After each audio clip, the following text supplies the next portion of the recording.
LLC Family Pharmacies, Kelly's Pizza and Grill, McBain Hardware, the Wexford Misaki Career Technical Center, Fiam Technologies, McBain Auto and Truck Center, Huttinga Electric, Burkholder Family Funeral Home, Pfluger Mechanical, McLean Transmissions, Baker College of Cadillac, Judy K. Gildy Photography, Boss Design Company, Sunshine and Roses Boutique, Northern Truck Service, Ebel's General Store, McBain Rural Agricultural Schools, and Greater North Power Sports and Rentals. Now let's head to the stadium and join the voice of McBain Rambler football, Gary Vanna. Guys are on. And good Friday night. It is playoff football action. This is Gary Hawkeye Vanna, joined by Trevor Lucky. We are broadcasting live from the Burkholder Family Funeral broadcast booth. Trevor, thought the good chance at the playoffs, but a home game? What's up with that? This was a surprise to me too, Gary. The last time that we talked and we're on the radio together, I kind of called it the season, but hey, the playoff committee said otherwise, and we're here for a home game. Well, the McBain Ramblers will be playing host to the Houghton Lake Bobcats. That sounds a little bit familiar. They played already once this season. McBain won the previous meeting 40-16, but Trevor, you don't expect that again tonight, do you? No, we'll see. Hey, Highland Conference foes are always Highland Conference foes. And on this one tonight, hey, that first meeting, the Houghton Lake Bobcats, they went at it. That first half was a totally different game. That first half, I believe, was about 7-14 at halftime. And then McBain was able to blow it up and kind of get the lead in the second half. You know, the Houghton Lake Bobcats last time they played, I did talk about they had a fantastic job scouting. And then actually Coach Pat Maloney came out with something different in the second half. But hey, it's playoff football. We've seen most everything. What did he do different from the first half to the second half, which I believe caught Houghton Lake totally by surprise, allowed McBain to roll? Well, he got rid of a lot of the skill players at the front of the line, and he brought in the Hogs, and he had Benny Rodenball going side to side and just find his way in the end zone with a whole bunch of blockers up front. All right, and we call that the heavy lineup. So when we refer that the McBain's in the heavy lineup, that's what it means. Can you quickly tell me about the heavy lineup and how that is set up to actually give Ben Rodenball 5 lead blockers? So on the heavy side, so what you actually do is you bring in Logan Overman. Yep. You bring him in and you put him right in a wing position, and then you actually bring in the tight end instead of him being out, you bring that tight end in, and that just gives you an extra blocker on either the right or the left side. And hey, you just gotta muscle your way to the end zone. And then they take the running back and they set him up on the heavy side on the heavy side as well. So basically what the two lead the linemen, the tight end and the tackle, is their job is to split it out, and almost like the second tier folds inside to create a deeper wall, and then the lead back is going to pick anybody that hasn't been sealed off yet. Yeah, it makes an absolute nightmare for the middle linebacker, because the middle linebacker just has a tough time being right, and he's just going to kind of dive his way in between those blockers to try to make a play, or else it's got to get stood at the line. If it makes it through the front line, it can be a long night for the Houghton Lake Bobcats. But we've seen other teams able to handle the heavy lineup. Oh, absolutely. And so I'm pretty sure Houghton Lake's been studying film on how to handle this, or either that or they just Google how to stop the heavy lineup. I don't know, modern day coaching. Hey, I want to let everyone know we're listening to the pregame show. Pregame show is brought to you by Pfluger Mechanical, licensed and insured for all your new installation, HVAC services, and light plumbing. Call Aaron or his brother Brad, 231-282-3194. And they have a special offer going on right now. Trevor, what is that? They have $25 off a furnace cleaning if you tell them that you listen here on 107.9 CDY. All right, so where else can you get coupons on the air? So call Brad and Aaron and say, hey, I heard about you on CDY. I want a furnace cleaning, and they will take $25 off of your price. This should be really a great deal for you. So we're getting close to the kickoff. Before we go much further, you've already recapped the first match there, and we know that Houghton Lake is a speed team. Yep.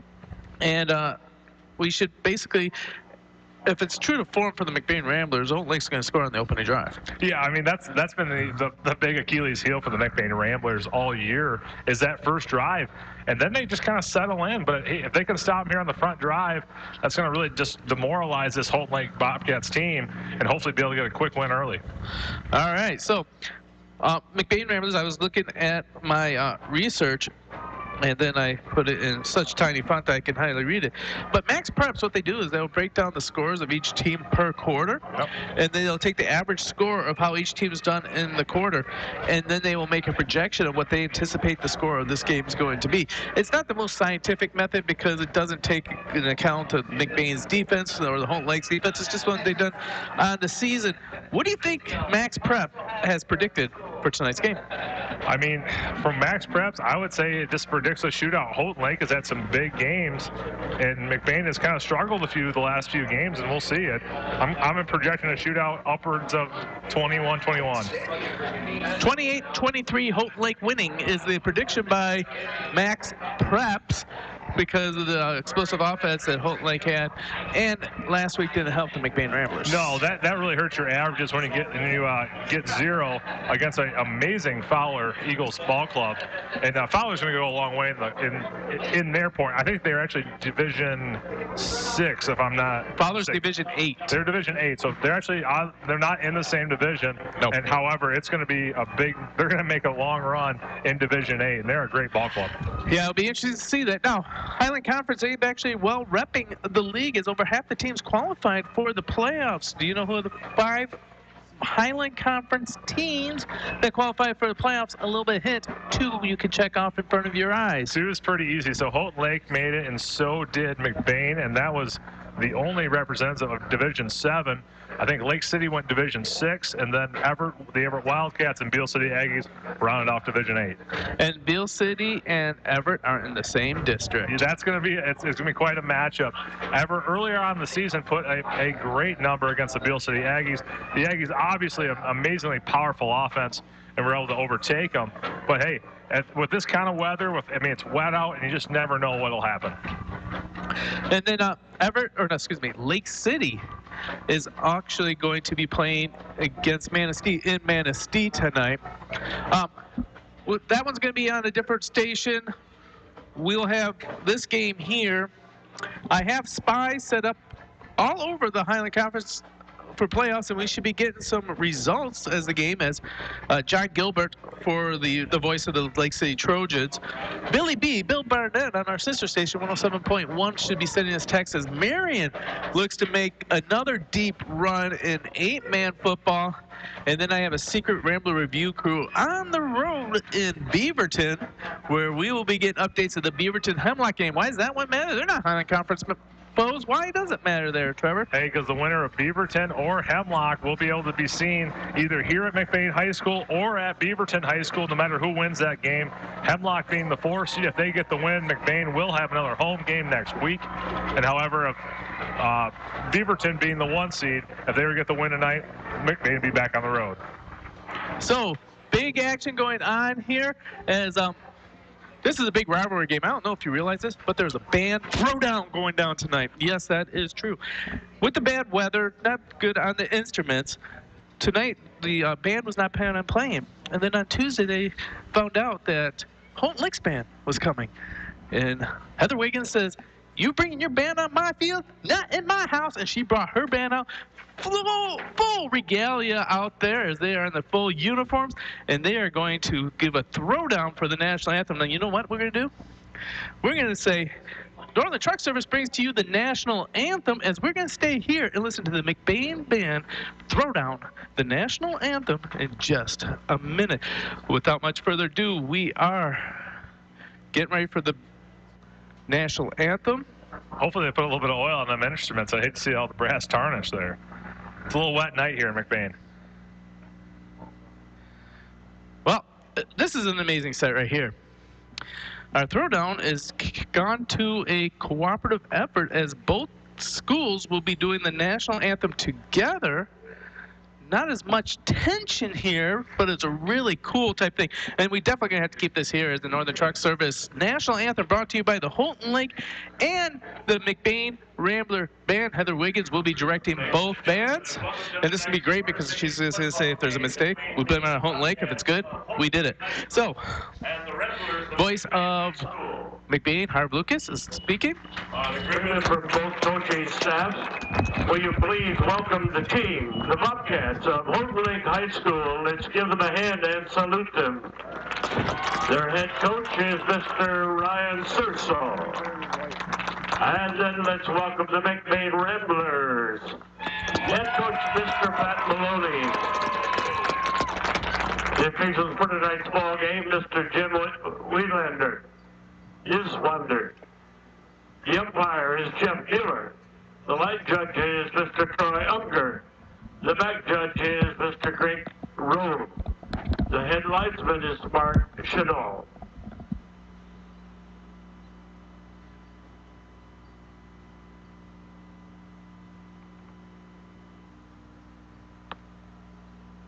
The Michigan High School Athletic Association welcomes you to McBain High School for tonight's district tournament game of the 2023 Division 7 11-player football playoffs presented by Michigan Achievement Scholarships.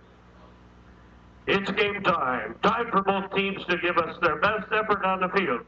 And for everyone, players and coaches and fans, to give us their best sportsmanship. Remember, nothing beats good sportsmanship.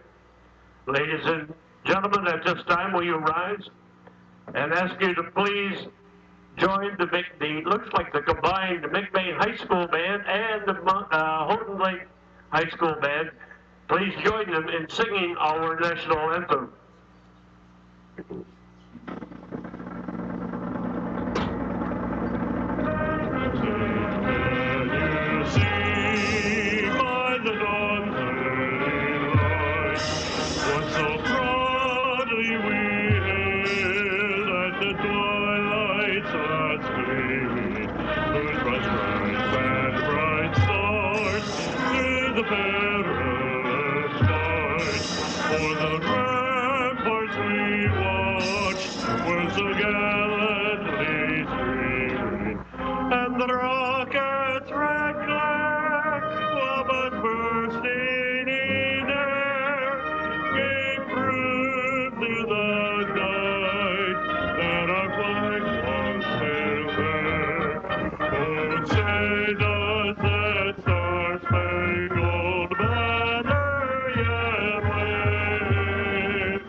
Was that was Northern Truck Service National Anthem, brought by the joint band of the Holton Lake Bobcats and the McBain Ramblers. What'd you think of that? And we had the great Hall of Famer Harv Lucas singing in the background. You can't get that anywhere else. No, absolutely. There's no place in town where you're going to get a battle of the bands as good as that here in the great city of McBain. And hey, we're ready to play some football. All right, so we're getting ready to play football. If I read the official, and my memory's still good, McBain will be kicking off to the the Bobcats of Holton Lake. I just want to let you know that there's a little number change. Thomas Maloney will be wearing number 84, not number 5 tonight. He's wearing number 84. So that is going to be the big change in tonight's game as we're getting ready for kickoff here. Prepare to kick off for the Ramblers. Gary, any idea why the number changed? Both are, I mean, number 5 and number 84 are both just open, legal player numbers. I have a great idea, but I didn't want to embarrass him on the air. Uh-oh. All right, so we're here at McBain Stadium, as we're getting ready for playoff actions. Thomas Maloney, Legatron is getting ready to boot the ball. He puts the boot and he kicks it deep. It's going to go all the way to the end zone line, and it gets to the end zone on the fly. He is fired up as Bobcats would take over on their own 20-yard line. Thomas Maloney ready to play, man. He must have been working on that all. That's the best kick I've seen from him all year. He puts his foot on the ball and just puts a missile about 5 yards deep into the Holton Lake Bobcat end zone. That's going to be a touchback, and we're going to see the Holton Lake Bobcats start this one off at the 20. All right, McBain getting ready. Our Bobcats, they are wearing white jerseys with Kelly green pants, the green helmets. There we're going left to right on your radio dial. Hunter Bailey is the quarterback. It is going to be immediately a jet sweep on that one. That goes to Kane Graham. Kane Graham doesn't find much room. Gets a gain of 3. That'll be 2nd down and 7 for the Bobcats. Kane Graham with a huge big jet sweep off the right side. They go into the boundary against the McBain Ramblers here. The front line was actually pretty well contained by the Holton Lake Bobcats, but the linebackers were able to come across and clean that one up for about a 3-yard gain. All right. Bobcats once again spread formation. Twins on the near. On the wide side is a single. Got a man in motion. Bailey's going to roll to his left. He's going to look to throw. He's going to have to dump it off. He's getting pressured by Brett Ealing. Pass is incomplete. 3rd down to 7. Roll out to the left side, and he was looking. He had pressure in his face the whole time. He was able just to get rid of that ball right there. And, hey, he's lucky on that one. That wasn't picked off, Gary. That's kind of a scary spot to put it. He did put it pretty close to the ground. But, hey, that's something to look at later in the calf. All right. Holton Lake breaks the huddle. Empty backfield as they have single out far on the wide side. On the very short side, they got twins, and they got double wings in the backfield. Hunter's going to drop back into man all by himself. Wide open on that one was Kane Graham. Kane Graham is going to turn on the jets as he's going to get all the way down to the 30. He's going to break a tackle as he is going to be caught at the foot by number 4, Jager Karras. Breaks the tackle but goes out of bounds, but doesn't stop until he gets until the 28-yard line of the McBain Ramblers. Holton Lake Bobcats putting Kane Brandt on an island. He was all by himself there on the left side. He actually had all of his guys protecting the backside quarterback. They put him on an island. He makes a football move, and he finds his way down about 50 yards before he gets tripped up by the McBain Ramblers. We're going to be 1st down and 10 for the Holton Lake Bobcats at the 30-yard line. Holton Lake now in business in McBain territory. It's going to be a handoff to the running back.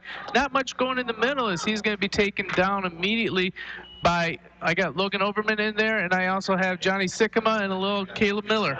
Quick inside trap play there for the Holton Lake Bobcats, and that was nowhere. It really goes nowhere. Maybe gained a yard or 2 on the play there, Gary. But, hey, this is something to look at. We actually saw this happen a lot against the Holton Lake Bobcats. They still have to show acknowledgement to the middle, but really their biggest strengths are side to side. Okay, it's 2nd and 8. Man rolls out in the bubble swing. That's going to be to Graham again, the big playmaker. Graham is going to be met and thrown down. What a great play by DPP as Darius Pena-Perez tackles him for a loss of 4. The McBain secondary just jams all of the Holton Lake Bobcats at the line, spreading this one down the wide side of the field. They were able to connect the pass on the little screen pass, but McBain was right there to clean them up, and the linebackers are there to help clean the show. Just to remind you, you're listening to 107.9 CDY, McBain, Cadillac, Lake City. Back to action here. 10 minutes left in the Huntington scoreboard in the first quarter. 0-0. Holton Lake is driving. Hunter drops back. He looks. He's going to throw a wounded duck over the middle. Oh, that's a great catch on that one by Tyler Bailey. Tyler Bailey's going to get inside the 10-yard line of the Ramblers, and that's going to be enough for a Holton Lake 1st down. Not where I was looking on the play. Actually, he came out of the right side, and I didn't even see that. I was looking more to the left where I think it's Caden Brand was. He's actually the big playmaker for the Holton Lake Bobcats. But, hey, just a little bit of a slant route up the middle. He caught that one right behind the middle linebacker, and that'll be a 1st down for the Holton Lake Bobcats. Holton Lake Bobcats might have got away with one on there. I did see a little bit of a kind of a crisscross, kind of a screen pattern on the left side, but it didn't seem to affect the play at all. Holton Lake comes in a jumble eye with the lineman up front, so they're going to do their own little jumble package, not the same as McBain, but they get nowhere on that one as he's going to be stood on his head and brought down by Jager Corliss. Maybe a gain of a yard. It's going to be 2nd and goal from the 9-yard line. A good little transition for the Holton Lake Bobcats. They find their way. Hey, if you're going to go inside, you got to bring them all against this McBain defense because that's their biggest strength is the middle of the field. And, hey, they brought them all, and they only got about one on the play. It'll be 2nd down and 8 from the 8-yard line. All right, Holton Lake gets the play in. Bringing in is Hunter Bailey. Hunter breaks the huddle. It's going to go back to the traditional spread. This could be a broken pro formation. While the man goes in motion, it's going to be Tyler Graham trying to distract the defenders, but they're going to get a flag. We're going to get a timeout. Timeout, yeah. So, Huntington Electric scoreboard, 9:44 left in the first quarter. Score is 0-0. Holton Lake is on McBain's 9-yard line, 1st and goal. You're listening to Home with McBain Sports on the all-new 107.9 CDY. McBain Rural Agricultural Schools has a legacy of excellence in education and athletics, starting at a young age. The new Little Wheels preschool program gets the youngest Ramblers ready for elementary school. The state-of-the-art Ellen Voss Performing Arts Center is a community cornerstone to nurture young creativity and talent. Technology is king in McBain, where every student gets their own school-issued MacBook. From preschool to high school, give your student the McBain advantage. Learn more at mcbain.org. And we're back here in McBain. It's Friday night, and it's a gorgeous playoff night. Win, move on. Lose, and your season is done. Maloney's calling for someone to double team that wide receiver. They're looking at Graham. That's who they were calling for. Ball's in the corner. That one's going to be up and down, and it's going to be incomplete. Great defense on that one by Cowboy as Blaine Houston breaks it up. Graham on the play, he kind of runs what's called it's a hybrid. It's actually a wheel route with a slant, pretty much a slant, a fade to the backside of more of a fade, to the backside of the end zone, and he found it. Hey, that's a lucky one for the Holton Lake Bobcats. Cowboy was coming across, the ball was tipped, and it just fell out of his hands, and that one might have been going the other way.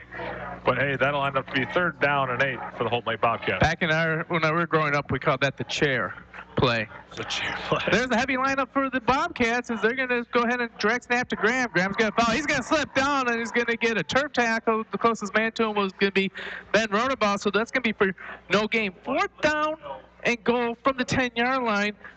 What's Holton Lake going to do here? We'll see. I think they actually have to go put the ball in the hands of Graham.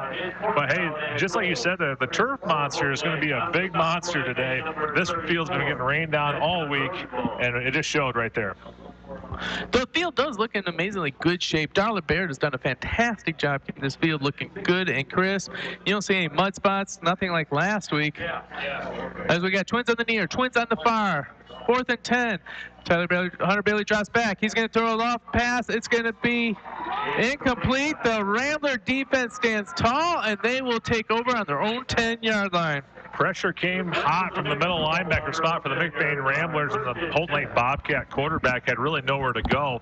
He hits the out route out in the flats and really actually doesn't hit him. He actually way overthrows him. And that'll be a turnover on downs, and it'll change into 1st and 10 for the McBain Ramblers on their own 8-yard line. Well, this is going to be an interesting little play because breaking the huddle and taking the snap is number 66. Number 66 was a JV center. Didn't get called up to varsity until Wednesday after an injury, and 2 days on varsity, and he's the starting center in a playoff game. Let's see how the boy does. Nice handoff into Bryce Acom on the inside. Brakeham's going to get himself up to about the 9-yard line as he gets a nice gain. A little flashing going on the far sideline. Hey, the best play right there, and that's the one thing when you say about it's actually, I believe it's Casey Pollington who's the center tonight. He was the JV center all year. The cool thing is they run the same exact offense. It's just another day at the park. And hey, he's doing a great job off that first snap right there. He's 1 for 1 on the snap. He's 1 for 1 on the snap. Hey, man, you get that first one away, it's amazing what you can do. All right, McBain in the spread formation. It's going to be handed out to Bryce Acom. Comes from the near side, and he finds another hole, and he's going to rumble-bumble for another 7 yards, and he's going to get a 1st down at the 30-yard line. You know what kind of 1st down that is? That'd be a Fion 1st down, Gary. Bryce Acom on the play. He goes hard up the middle on a little bit of an inside trap there, and Bryce Acom right now, you can tell he wants this one. He's run like a man on a mission, and that was about a 10-yard gain on the play. 1st and 10 for the McBain Ramblers. Ethan Nair for Holton Lake made the tackle as McBain has now got the passing package. I don't know how long they're going to stick with that, but they got DPP on the near side, Brett Ealing, and then the wing back on the far side, Miller's in motion. It is going to be reversed to Ealing. Ealing's going to turn it up, and he's going to get about a gain of 4 before he's brought down by a pack of Bobcats. The line continues to push, so that 4 now became a 5. Big reverse on the play. McBain fakes left and comes back to the right with Ealing. Ealing cuts his foot in, or puts his foot in the dirt and cuts it upfield. He was able to gain 5 on the play. McBain right there wasn't really able to completely hold their blocks downfield, and that one just kind of got stopped a little bit earlier. So that could have been pretty impressive to watch. All right, looks like the McBain Ramblers are going to fight speed with just a bigger line, and they're just trying to blow the front line off the ball and try and just get our running backs 3 to 4 yards before they even get touched. We'll see what happens here. Traditional spread formation, wing set up on the left side. This is going to be a counter to the wingman as Caleb Miller slips through and finds a little seam as he is going to get a nice 9-yard gain, except there's a little laundry on the play. A little bit more yellow there than the old McBain Rambler helmets. There was a penalty on there, and I believe that one was a holding in the middle.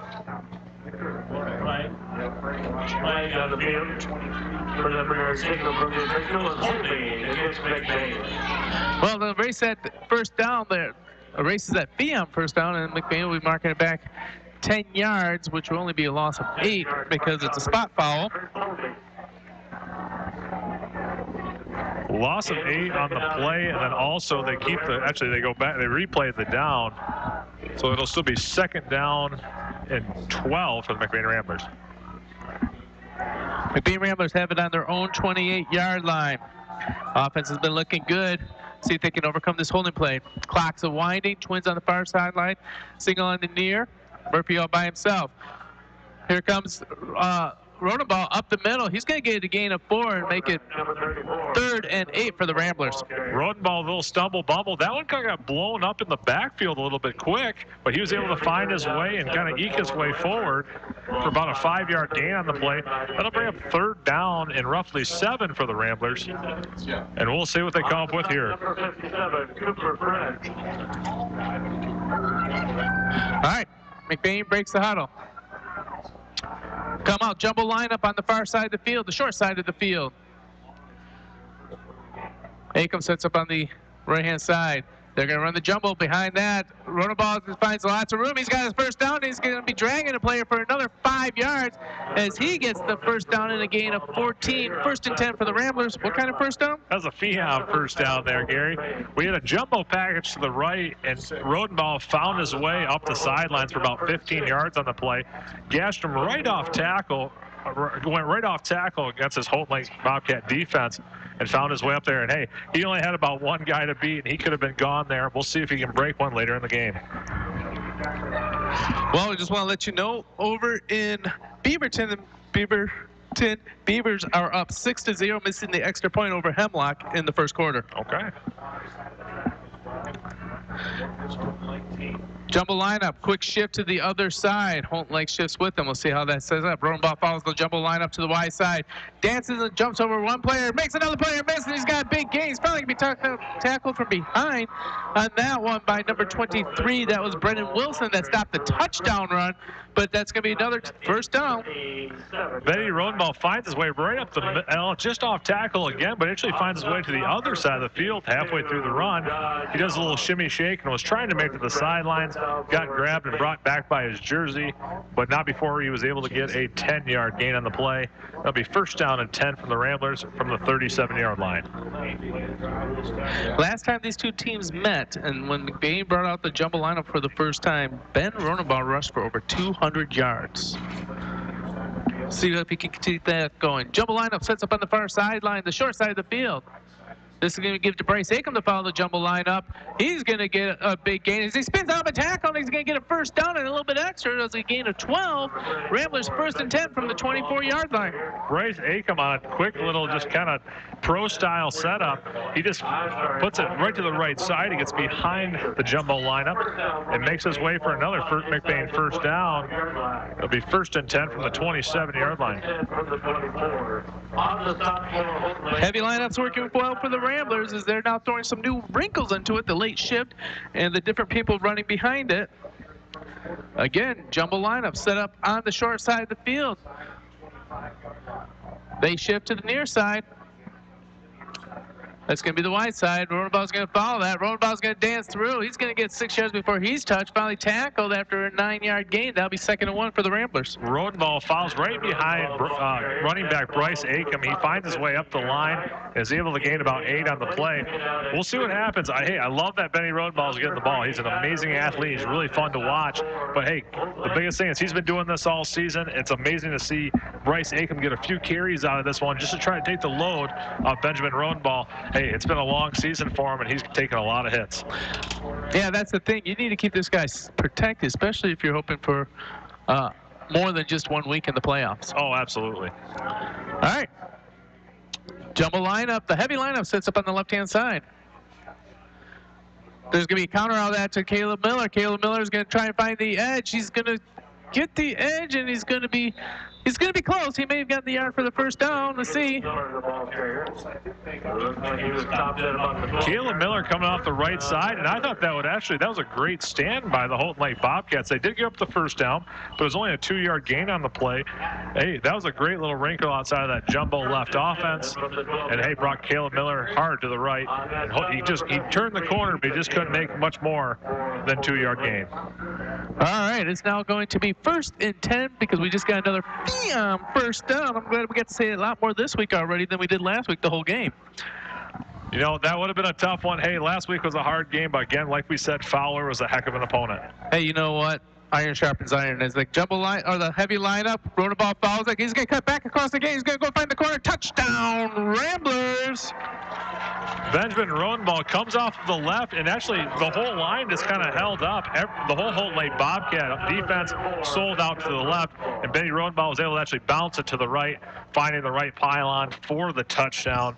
And that'll bring in the kicking team and try to go for this extra point. Yeah, that looked like on that one. Tell me if I'm wrong, Trevor. There was just a huge cutback lane. It was not designed to come back to the other way, but Rodenbaugh saw the lane open since overplayed by Bobcats. Is that correct? Oh, absolutely. Most of the time, it's when running the ball, it's all about the vision and not so much about just making the play. The good thing for Benny Rodenbaugh, he has both. All right, so Huntington Electric scoreboard. 2:02 left in the first quarter. Ramblers are up 6-0. You're listening to Home and McBain Sports on the all-new 107.9 CDY. In the small town of McBain lies a locally owned family pharmacy that takes pride in helping improve the health of every patient that comes through the door. At McBain Family Pharmacy, you're more than just a prescription. Here, you're family. And their experienced team of professionals are always available to answer any questions you may have regarding prescription and over-the-counter medications. McBain Family Pharmacy is your full-service family pharmacy for both traditional and compound medications. Call them today at 231-825-8175. That's 231-825-8175. Or stop by their store, located at 119 North Roland Street in McBain. Or in Lake City at 45 Maury Road. And we're back here in McBain. Ready for this? You haven't heard this very often. McBain scores first to go up 6-0 against the Holton Lake Bobcat. This is playoff action.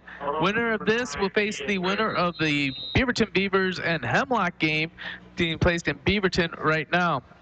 Thomas Maloney puts boot to ball. Once again, a big kick. That one's going to be fielded at the 6-yard line. That looks like that's going to be brought back by Graham. Graham's going to find a little hole. He's going to get up to the 32-yard line.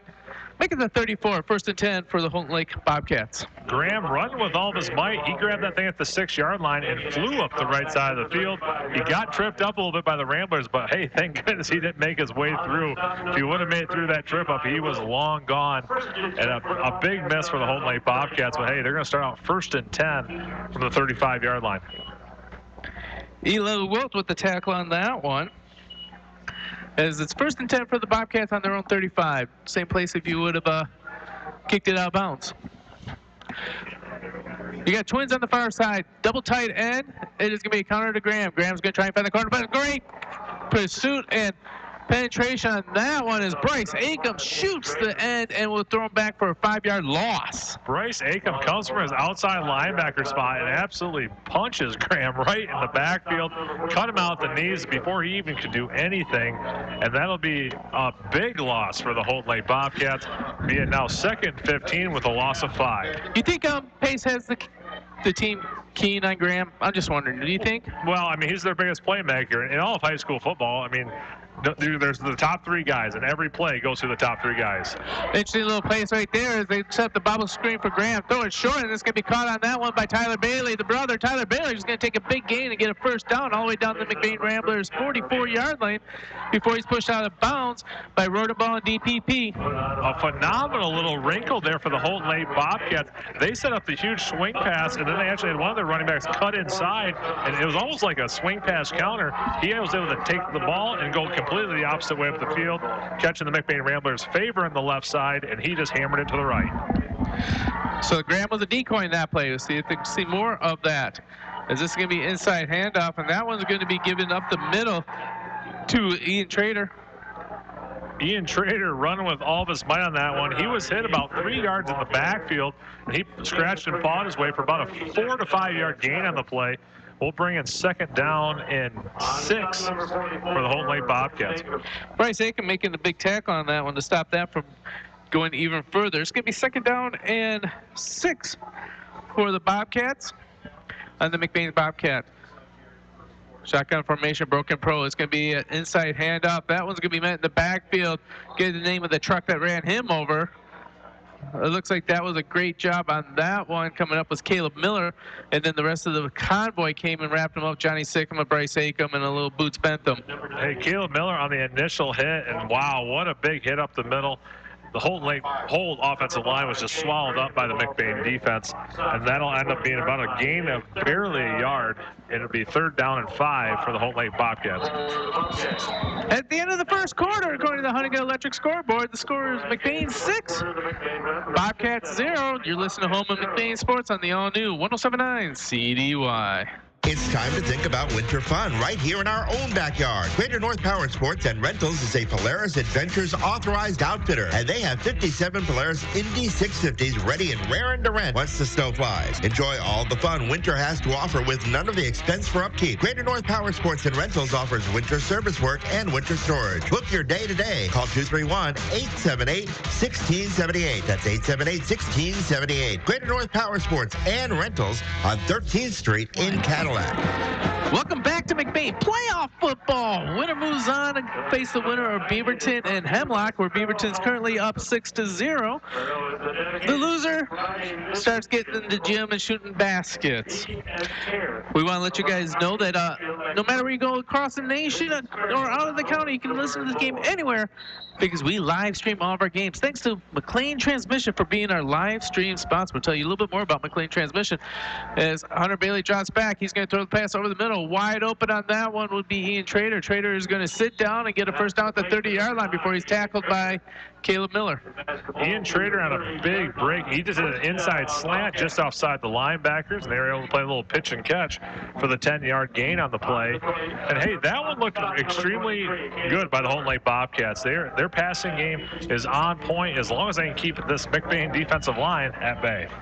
Well, it looks like they're shortening the routes a little bit to keep the line from being able to put pressure and have a lot more quick release on the passes. Or am I misreading that? No, they're absolutely. Everything's been very short. Everything's been like a 10-yard and come back to the ball, or a short curl just behind the linebackers. Just quick, easy pitch and catch. Let's give me a handoff on this one to Kane Grant. Kane Grant is going to go to the far sideline. He's going to be brought down by DPP, but not until he gets an 8-yard gain. That'll be 2nd and 2 for the Holton Lake Bobcats. The Holton Lake Bobcats, with a big seal on the right side, was able to get Grant to the outside for probably about a 7-yard gain on the play. And we'll see. That's the one thing with this Holton Lake team is side to side, they're doing extremely well. They do got to keep McBain honest and go up the middle every now and again. However, it's been really tough for them to go up the middle facing this McBain defense. You got Trader as your back, and it's going to be hand up the middle. Good call on that one, Tubb. Yeah. Well, it's hard. You got to keep them honest. The number one thing, you can't just make it so there's a 3-man front in the middle with linebackers and actually adding it be a nickel back to really just take care of their outside. You got to keep the McBain defense in the middle and make sure that they are aware that you will go up the middle on them and you're not just going to go to the outside. They're going for the tush push here, and they get behind and they're doing drive. We'll see. This is mano a mano on the line. Who's been working out the longest in the weight room, and who got this win? And there's a lot of beef to put around if you're trying to push that McBain line, and I don't think he got it. I don't think he got it either. It's going to come down to the call in the field. They got that one right from the old Philadelphia Eagles, a Jalen Hurts trademark. But, hey, in the NFL, it's a little bit different when you're going behind Jason Kelsey. That's right, Kelsey, right? Kelsey, yeah, sorry. Yeah, and at this level, when you have to be pushing around a Logan Overman and a Johnny Sycamore, I bet you're looking at around 520 pounds trying to push in that middle. You know, even with the ground being a little bit wet, that's a tough one to slide. All right, once again, they're coming up the middle. Eds get in, and they get the tackle in the backfield as Logan Overman and Caleb Miller gets a 2-yard loss, and the defense stands up tall again and stops this Toll Lake offense. Turnover on downs. Holton Lake doing the same exact play of a different stance. They did that one out of the shotgun, and that one was swallowed up by this McBain defense, sending all the linebackers. They were able to pick them up quickly. And that offensive line really never stood a chance. So, no game. McBain ball, 1st and 10 on their own 21-yard line. Offense comes out. Jumbo, or the heavy package on the wide side, near side. Roundabout follows it. He finds a little bit of a seam, and he slips through. Doesn't need much of a crack, and he's going to be thrown down, but not until he has an 8-yard gain. That'll be 2nd and 2 for the Ramblers. Benny Rodenbaugh, he's just such a fun athlete to watch. He comes off the heavy package off the right, and he looked like he just kind of disappears within the package, and then you find him kind of kick out on the backside. A huge gain of 8 on the play, and that'll be 2nd down, and, well, probably a gain of 7 on the play. That'll be 2nd down and 3 for the McBain Ramblers. He looks like one of those kids that goes like at a water park. He just gets on a slide, and he follows a chute right through his lineman, and he just kind of like skirts out on the other side. Rodenbaugh on the jumbo lineup, or the heavy lineup on the near side. He is going to be grabbed around the ankles, but not until he gets close to the 1st down. I think that's going to be enough for a 1st down, and that should be a Fiam 1st down. Fiam 1st down for the Ramblers. It is. And, hey, Benny Rodenbaugh the same way. He actually just goes a little bit more to the outside on that play. Instead of going off tackle, he finds his way completely to the outside. And he got swallowed up about 4 yards deep, but not before he was able to get a 1st down. We do have a Holton Lake Bobcat down on the play. So this time we are going to continue talking about McLean Transmission, because McLean Transmission makes sure that you can listen to this game anywhere in the world. Yes, I said that right, in the world. We've had people listen on military bases serving in the Middle East. Out in the Far East, we've had foreign exchange parents in Finland listen to the broadcast. And how can they do that all over the world? Well, that's McLean Transmission. What they do is they go to 1079 CDY. There's this thing called Google. You may not have heard of it, but you can just put anything in there, and it'll pop up to our radio station. Once you open up the page for 1079 CDY, there's a McBain helmet that you can click on, and that'll automatically bring us to the live stream. Otherwise, you can go to YouTube and subscribe to CDY Sports, and then as Jay says, the kids say, and I don't know how he knows what the kids say, if you ring the bell, you'll get a notification every time we do a live stream, so you always know when we are streaming on the air. That is brought to you by McLean Transmission. McLean Transmission. Now I lost where I had the thing. Such a buildup. McLean Transmission for all your transmission-related needs and for quality used cars. Head on over to McLean Transmission on LaChance Road between Cadillac and Lake City. Call 231-779-1394. And we also want to give a big shout out to Baker College of Cadillac, as they've now decided to jump on board.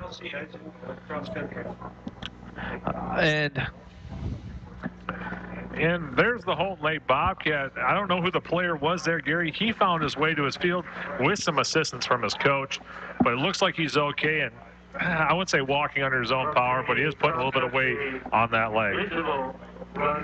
Hey, we have a big news here in McBain as we have a notification. The cross-country team ran in regionals today at Chippewa Hills. Girls had 2 runners qualify for state finals next week, Friday, at the Michigan International Speedway. Caden Hilton and Chelsea Isaac. Congratulations. Caden finished 12th with a time of 21:34, and Chelsea ended 14th at a time of 21:43. The girls team ended up 4th in the region. Great season, great job, as they have repeated as Highland Conference champions. Got another score in for you right now as we have the Everett Wildcats up 6-0 with 2:07 left in the first quarter. Heavy lineup on the near sideline. It's going to be Rodenbaugh. He's going to think about the pass. He's going to pull it down. He's going to scramble forward for a little bit of a gain. As now we got the line pushing the line, and the offensive line gets 6-yard gain on that as Rodenbaugh only got about 3, and he jumped on top of the wave and he rode it like a surfer. The offensive line grinding their way down, and that was not what the play was supposed to be. The play was supposed to be actually a big streak pass for Darius Pena-Perez up the sidelines. Benny Rodenbaugh didn't like it. He waved it off quick, and then he found his way and made something out of nothing for a 8-yard gain on the play, and that'll be 2nd down and 2 for the McBain Ramblers. Well, I'm not going to give him credit for making something out of nothing. He was done at 2 yards. That offensive line decided to just push the pile for the extra 6-yard gain. I'm going to give the credit to the offensive line as they come heavy on the near side, short side of the field. Rodenbaugh's going to follow the heavy. Bryce Acom gets a running start at Hunter Bailey and springs Rodenbaugh for a huge gain as he's going to get all the way down to the 39-yard line in Bobcat territory, and that's enough for a first down, Gary. Benjamin Rodenbaugh finds the outside and just behind Bryce Acom. Bryce Acom is able to get that outside linebacker, fold him in, and Benny Rodenbaugh was able to have the outside there on the play, and he was able to gain 19 yards. And he is now going to be on the 39-yard line. Just to say that Manistee, the Mariners now up 22-0 over the Lake City Trojans in the first half. Heavy lineup set up on the near side, short side. Bryce Acom was getting run away from the heavy lineup, trying to catch him on the counter, but no one's fooled on the Bobcat team as the whole pack of them just swarm on him like a raw piece of meat. He gets 1 yard and nothing more. I will say the Holton Lake Bobcats have had a very good time.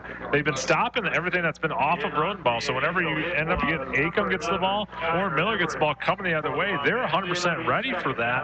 But when they go in that jumbo package, it's hard for them to stop with Benny Rodenbaugh going down the right or the left side. Scoreboard is going as we got the Northern Truck Service scoreboard. Over in Marion, Marion is up 20-6 in their game in the first half also. It's going to be handed off on this one to Bryce Acom. Bryce Acom gets ahead of steam, and he's going to get a big gain. He's going to get, I think, close to a field, just short by a yard. So it should be 3rd down and 1 for the Ramblers from the 30-yard line.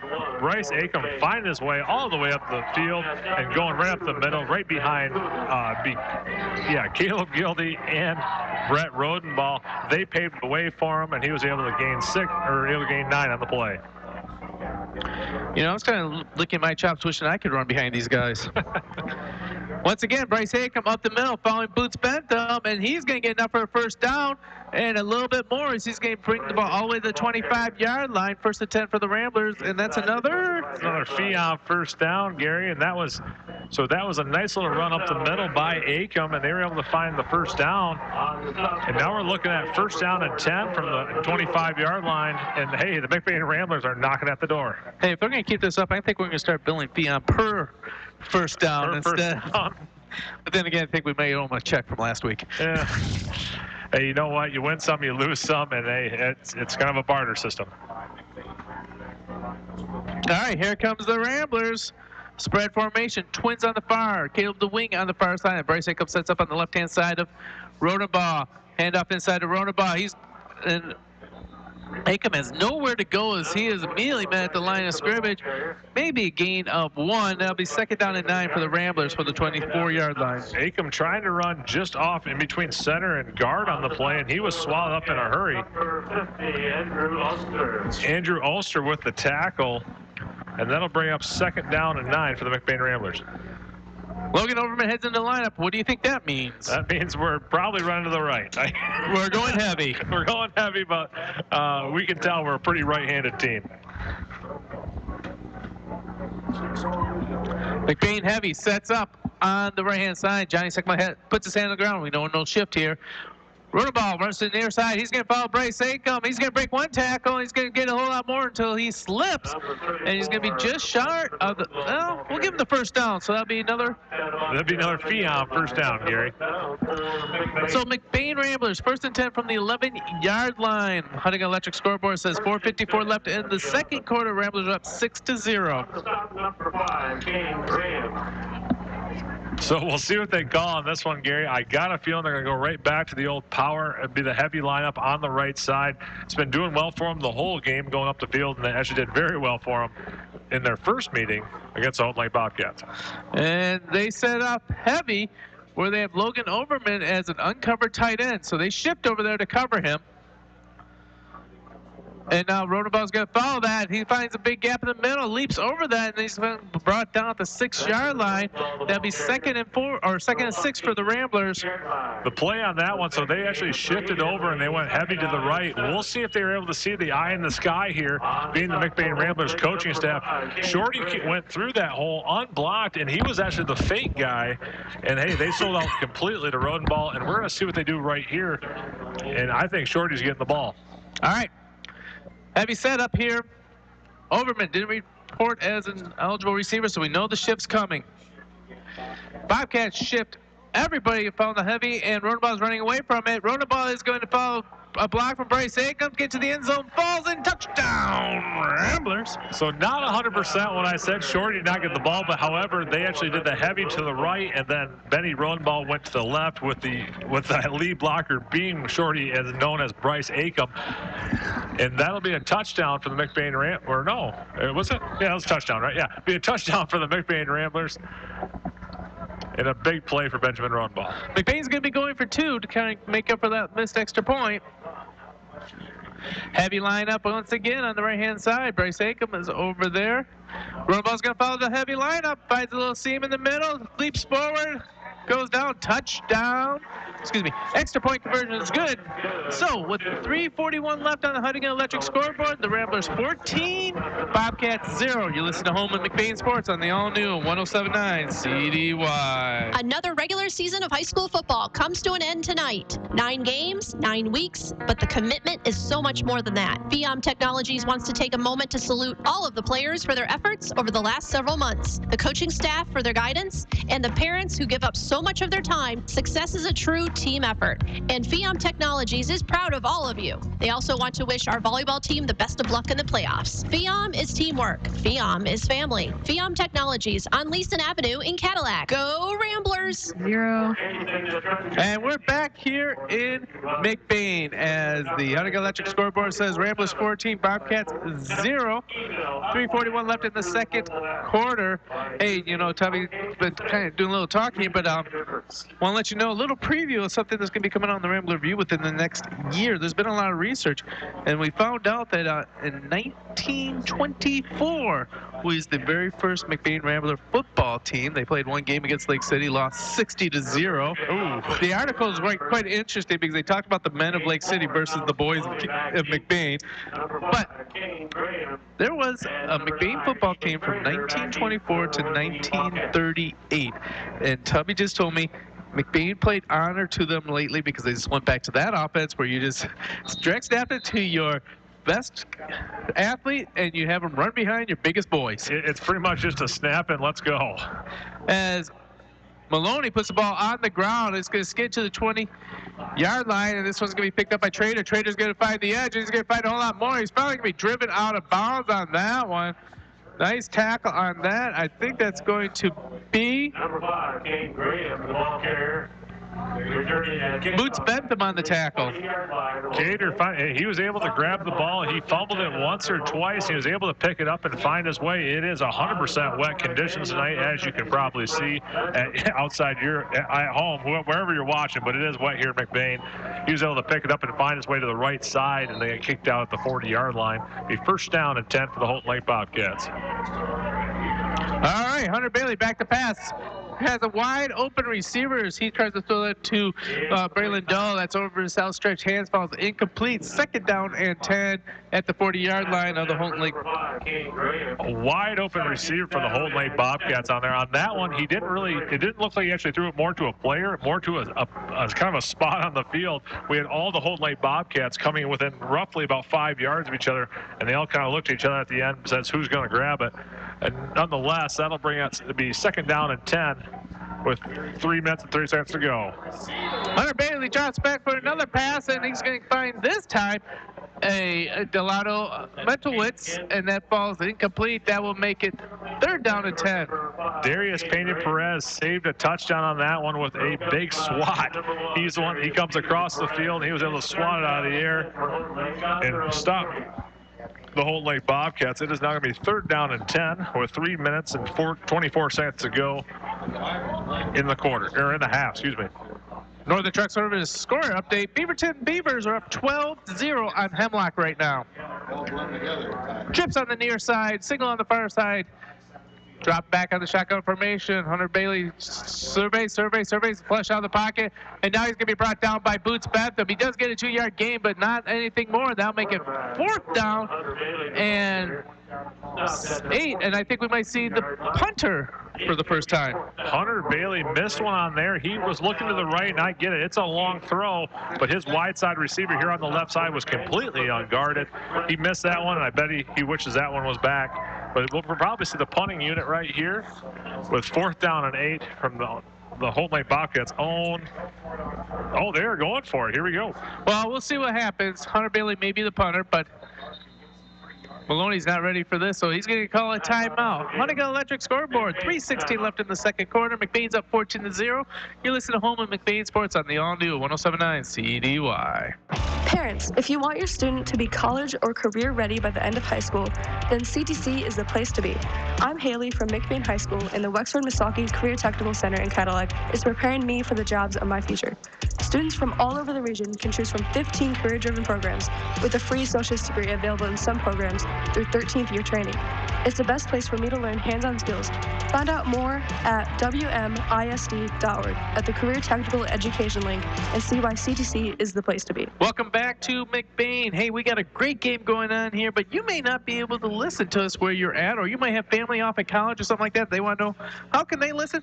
Well, you can stream online. That's right, 107.9 CDY. Go to the website, click on the helmet. You should know the routine. Who does that for us? That would be McLean Transmission. McLean Transmission for anything transmission related and for quality used cars. Head on over to McLean Transmission on LaChance Road between Cadillac and Lake City.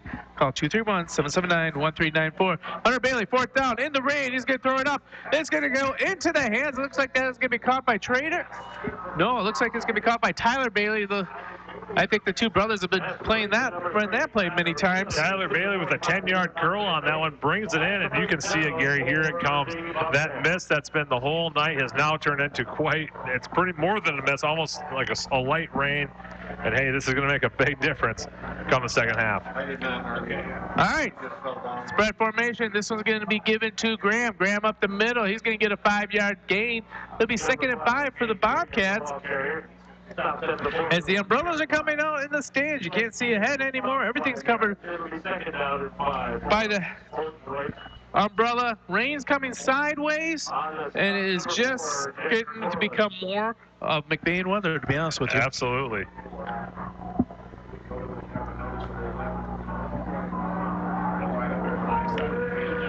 All right, split pro, and it's going to be a handoff on this one. It looks like it's going to be to Trader, and Trader's going to be met in the backfield, and he's going to get swallowed up immediately. Great pursuit by Johnny Sikkema on that one. Holton Lake, they're keeping it honest and trying to do the play up the middle. Like I said, it's going to be a tough one for Holton Lake to find their way up the middle with Johnny Sikkema and Logan Overman plugging up the holes. There seems to be a Holton Lake Bobcat down on the play, so it's up to you, Gary. What are we planning on doing? Well, we're going to bring another Truck Service scoring update. As the Beaverton is now up 20-0 with 7:47 left in the second quarter over the Hemlock. So Beaverton at home playing well is starting to get the scores. Hey, we want to thank everyone that makes these games happen. Thank you for letting Trevor or Brett or maybe even sometimes Mr. McBain joins us every once in a while and just treats us to a showing. And that's because of the sponsors who supported us all season long. And I want to let you know, playoff football means there's still more time for you to join on board. But we want to give a shout out to McBain Auto and Truck Center, Boss Design Company, Sunshine and Roses Boutique, Cadillac Auto and Truck Service, McLean Transmission, Fiam, Greater North Service, Wexford Misaki CTC, McBain Rural Agricultural School, Kelly's Pizza and Grill, Kluger Mechanical, Northern Truck Service, McBain and Lake City Family Pharmacy, Littletown Jerky, Huntington Electric, Burkholder Family Funeral Home, Judy K. Gildy Photography, McBain Hardware, and new this week, Baker College of Cadillac. 3rd and 5 for the Bobcats. Hunter Bailey drops back, and he's going to be swallowed up and taken down by Caleb Gildy. Big Caleb Gildy powers his way and does a big, what we call butt in press, right up the middle. He took the center and he shut him right off, and he was able to find his way right to the quarterback the quickest way possible, and that's right up the middle. The thing that I thought was really impressive was that he got up by the head when he made that tackle, and he did not get his hands in the face mask, so no face mask penalty. That will make it 4th and 18 from the 47. Holton Lake gets a free 5 as they hard count on McBain. Oh, that one hurts you right there. Just so much. They had so much momentum going. It's not going to hurt them terribly, but it still is going to make a 5-yard on the play, and that'll bring down to be 4th down and 12 for the Holton Lake Bobcats, even after the 5 yards. But hey, that's just the little mistakes that this far in the season we cannot make. The rain is coming now in sheets as both bands cross each other on the far sideline. I would like to see a drumline battle. That'd be cool. 4th and 12. I don't know, Gary. Hard count again. See if they get McBain to draw again. They don't, so they decide. All they end up doing is Bryce Acom decides to chase Graham, and the ball hasn't been snapped yet. McBain trying. I mean, they're just getting. Hey, they look like just rabid dogs out there. They want it. They want to go. They want to go. But the Holton Lake Bobcats are just saying no, no, no. And hey, we're going to get the easy 10 yards on that one. And the Holton Lake Bobcats now are 4th down and 7. And now it's at least 4th down and manageable after the 5 yards. Well, hey, we'll see what happens, Gary. You think they can get them again? I don't know. They just gained 10 yards without snapping the ball. Minute 27 left in the second quarter. They're getting this. The clock starts running.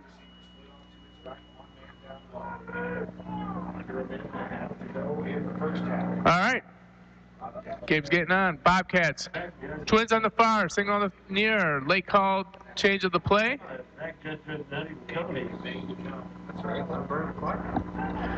McBain will not jump on this one, so the Bobcats are now going to have to do something. They got the black judge giving the signal.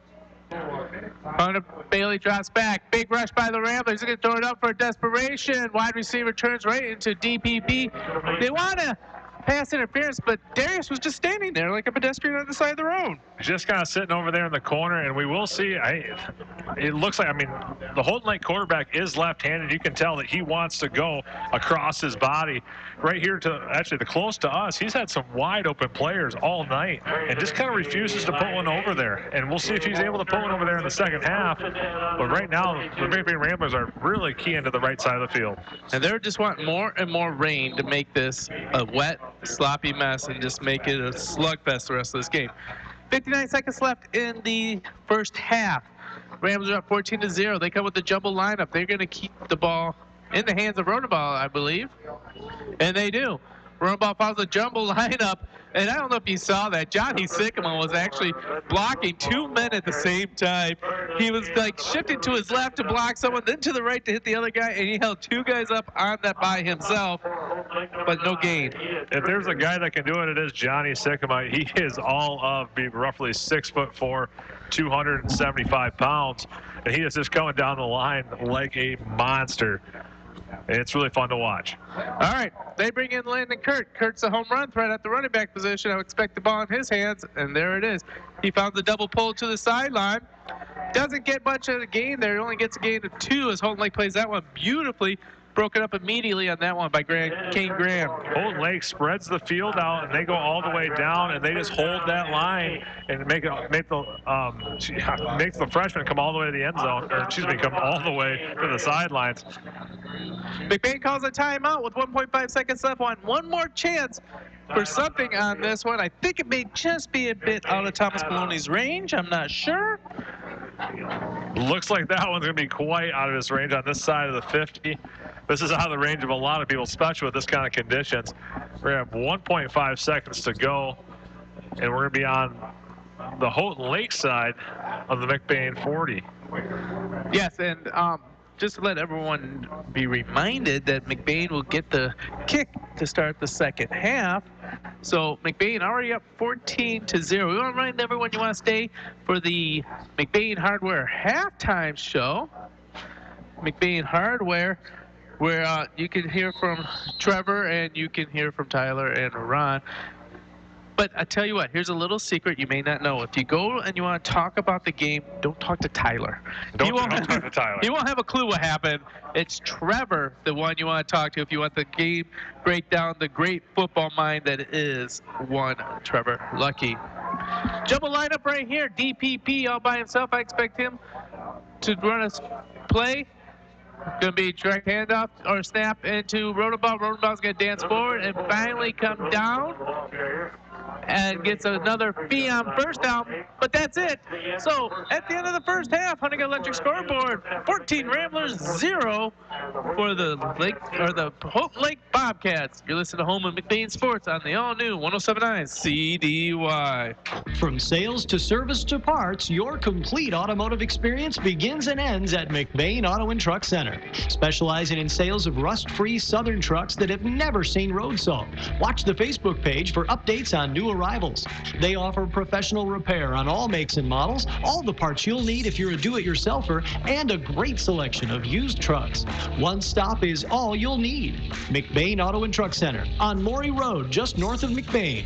Proud to support all of our McBain student athletes. Baker College of Cadillac is America's leading career college. Baker's focus has always been to maximize students' employability and marketplace value.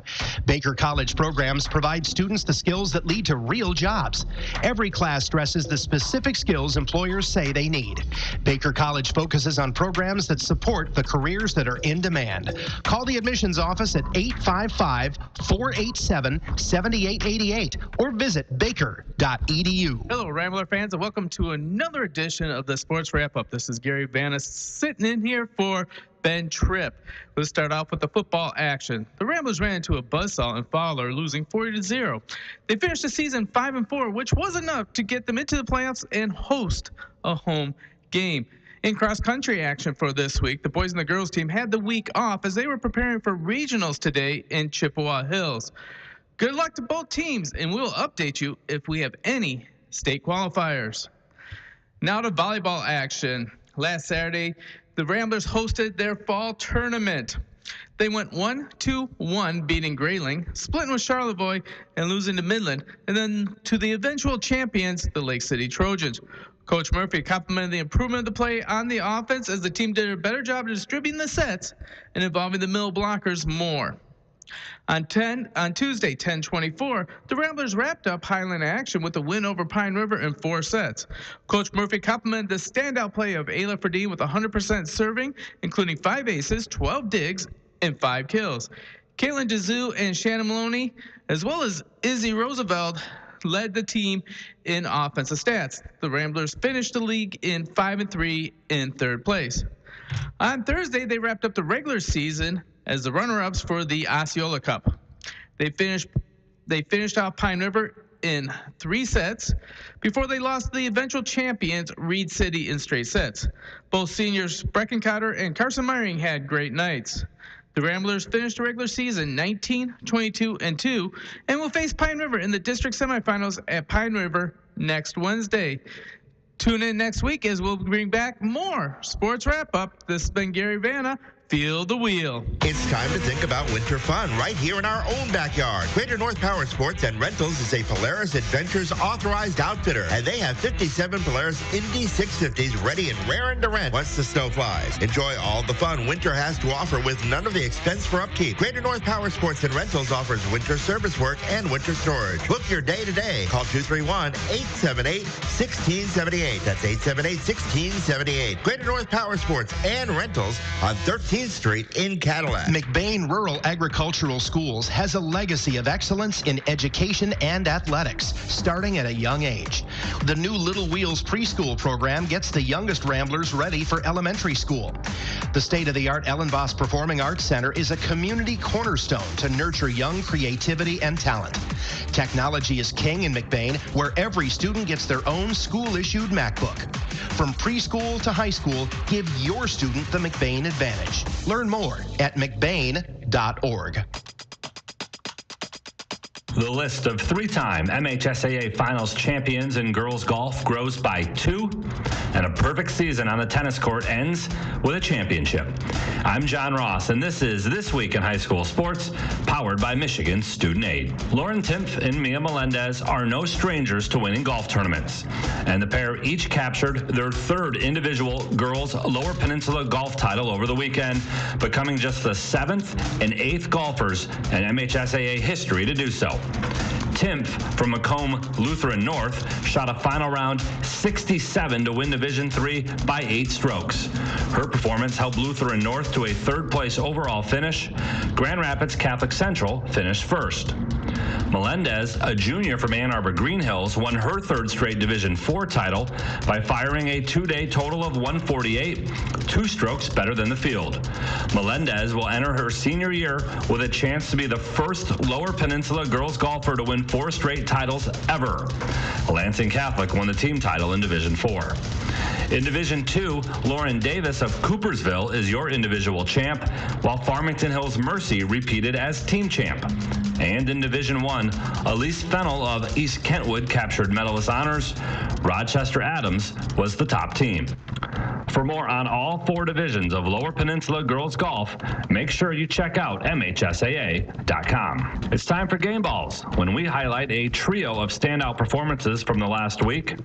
First up, Pickford's Talia Schriever. She captured the UP Division III girls cross country title and set a D3 cross country finals record in the process, clocking in at just under 18 minutes and 50 seconds. On the boys' side, Sault Ste. Marie's Gabe Litzner broke 16 minutes in winning the UP Division I boys cross country title.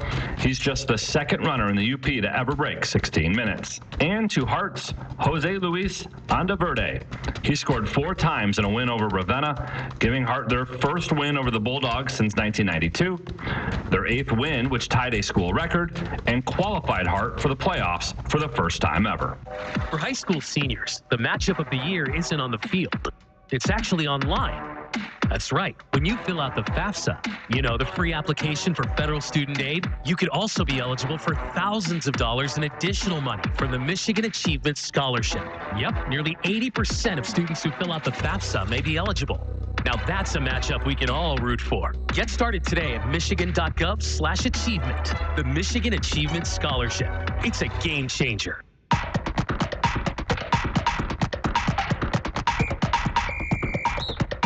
Our weekly Be the Referee feature takes a look at the fine art of officiating with registered official Paige Winnie. Soccer games in the postseason have one big noticeable difference from the regular season. In the postseason, games cannot end in a tie, so the games go to overtime and possibly a shootout. Here's how that works. If a game is tied at the end of regulation, it will go to overtime, which is 2 10-minute periods played in its entirety. There is no sudden death or golden goal winner. If there is a winner at the end of the 20 minutes, that team wins and advances to the next round. If it is still tied, we move to a shootout. In the shootout, the teams alternate taking 5 penalty kicks. If it is still tied after 5 kicks, they each kick until the tie is broken. Thanks, Paige. Now more than ever, we need officials. If you're interested, please go to the MHSAA website now to register. How about the season Austin King had on the tennis courts for Midland Dow? The junior ripped through a perfect regular season and backed that up by winning a MHSAA title in Division II at #1 singles. King did all of that without losing a single set the entire season. He ends 37-0 and helped Dow win a second straight team tennis title, their 8th in the last 17 years. In Division 1, Bloomfield Hills repeats as the Lower Peninsula Boys champs. Bloomfield Hills Cranbrook Kingswood won it all in Division 3. And Ann Arbor Green Hills is the champion of Division 4. It's the Griffins' 4th title in the last 6 years. Complete brackets and coverage of all 4 divisions, both team and individual results, are all available online at MHSAA.com. You've been listening to This Week in High School Sports, powered by Michigan Student Aid, a production of the MHSAA Network. Thanks for joining us. I'm John Ross, and we'll see you next week. Parents, if you want your student to be college or career ready by the end of high school, then CTC is the place to be. I'm Haley from McBain High School, and the Wexford-Missaukee Career Technical Center in Cadillac is preparing me for the jobs of my future. Students from all over the region can choose from 15 career-driven programs with a free associate's degree available in some programs through 13th year training. It's the best place for me to learn hands-on skills. Find out more at WMISD.org at the Career Technical Education link and see why CTC is the place to be. From sales to service to parts, your complete automotive experience begins and ends at McBain Auto and Truck Center. Specializing in sales of rust-free Southern trucks that have never seen road salt. Watch the Facebook page for updates on new arrivals. They offer professional repair on all makes and models, all the parts you'll need if you're a do-it-yourselfer, and a great selection of used trucks. One stop is all you'll need. McBain Auto and Truck Center on Maury Road, just north of McBain. Proud to support all of our McBain student athletes. And we're back here, halftime in McBain High School. It is the McBain Hardware Halftime Show. McBain Hardware for all your Milwaukee and Pelican needs and anything else. I know we had to go there today just to be getting outlets for dryers and the special dryer hose tape that my son told me that you only can get at McBain Hardware. You can get anywhere else, but they just have the best version of it. The best version of the reflective, yeah. The best version. So, hey, McBain Hardware, please stop by, see Trevor, Tyler, or Ron for all your hardware needs. As my brother-in-law likes to say, if McBain Hardware doesn't have it, then you probably just don't need it. We are getting ready for the halftime stats. Trevor, I'm going to hand you the iPad of doom. Well, McBain coming up big time with 10 first downs, and actually the Holton Lake Bobcats come up with 9. They've actually been moving the ball quite well, quite down the field as well. But McBain Ramblers this is a big one for them. Rushing yards, they have 189 yards on the ground as opposed to only 6 by the Holton Lake Bobcats. And a few big passes right there for Holton Lake, but a few big ones also for the McBain Ramblers. And the biggest thing that I did not see coming today, Gary, was 0 turnovers by both teams. I thought that ball was going to be flying due to the weather conditions. Well, McBain has done some good ball security. Hey, we want to bring you, you got some individual stats? Well, the biggest one, I mean, this has been the show of the day, has been Benjamin Rodenball right now. So he rushed the ball 12 times for 122 yards and has been the absolute leader of this McBain offense. And then, hey, Holton Lake's had a pretty good run as well. They've been finding their way up the field, but they just haven't been able to capitalize in the short distance. All right, so we got some Northern Truck Service score updates. We're going to have to bring that up to speed for you, as I have a secret spy. That's my mother-in-law. She sends me the score. Over and over, it's 14-0, but you can't tell which team's which. So I believe it is going to be the Wildcats 14-7 at halftime. And who are the Wildcats playing, Gary? Oh, at first I thought they were playing Beale City, but that is incorrect. Beale City, the number 1 seed, and Everett should be the number 2 seed. Yep. So I'll have to get that research done for you. Other scores I want to give to you right now. Beaverton is up 20-0 over Hemlock. Remember, the winner of this game will play the winner of the Beaverton-Hemlock game. If Beaverton does win, they'll be hosting the Holton Lake Bobcats or the McBain Ramblers. Down the road 10 miles in Marion, the Marion Eagles are up 34-6. And Manistee is just all over the Trojans, up 36-0 at halftime. John Gilbert says he's signing out for updating scores for the rest of the game, so we might get a running clock going into Manistee. But Lake City had a great season. They did finish third in the conference behind Everett and McBain. They did have to move up a division to 6, and that Manistee team is loaded. So they had a great season, done a great job, and I am thankful saying that, and this is the utmost respect. Absolutely utmost respect. Respect this athlete immensely, but I'm not sorry to see Daryl Kunkel be done playing football, since he in solo by himself without any help. If you want me to do any more synonyms for solo, beat the McBain Ramblers not once but 2 years in a row. Daryl Kunkel, great career, but I'm happy that we won't be playing against you next year. Well, that was the thing with Daryl Kunkel, and you ask any coach in the Highland Conference who's the best athlete in the conference, and it's unanimous that Daryl Kunkel has been the best athlete the last 2 years. He's absolutely single-handedly led that Lake City Trojan offense pretty much to 2 big wins against McBain, and then also just, leading it against even Beale City. They led the charge against a few games against Beale City and also did well against Everett. There we go. The end of the Battle of the Bands is Houghton Lake finishes their halftime show. And we had a little, for you old-timers, Stanford, California action as Landon Keller started running along the baseline and the Houghton Lake band started walking off the field, and there was a little collision between the band and the football player. One of the most famous plays in college football history. All right, we're getting to the final minute of the McBain Hardware halftime show. The McBain Ramblers are out stretching, and they'll put on the magic 3 minutes in just a second as the McBain Rambler band shows their dance moves as they beat to a different drum, leaving the field, winning the Battle of the Bands. So great job there. So, without much further ado, we are going to be back for second half action as the Ramblers are up 14-0. You listen to home of McBain Sports on the all-new 107.9 CDY. Baker College of Cadillac is America's leading career college. Baker's focus has always been to maximize students' employability and marketplace value. Baker College programs provide students the skills that lead to real jobs. Every class stresses the specific skills employers say they need. Baker College focuses on programs that support the careers that are in demand. Call the admissions office at 855-487-7888 or visit baker.edu.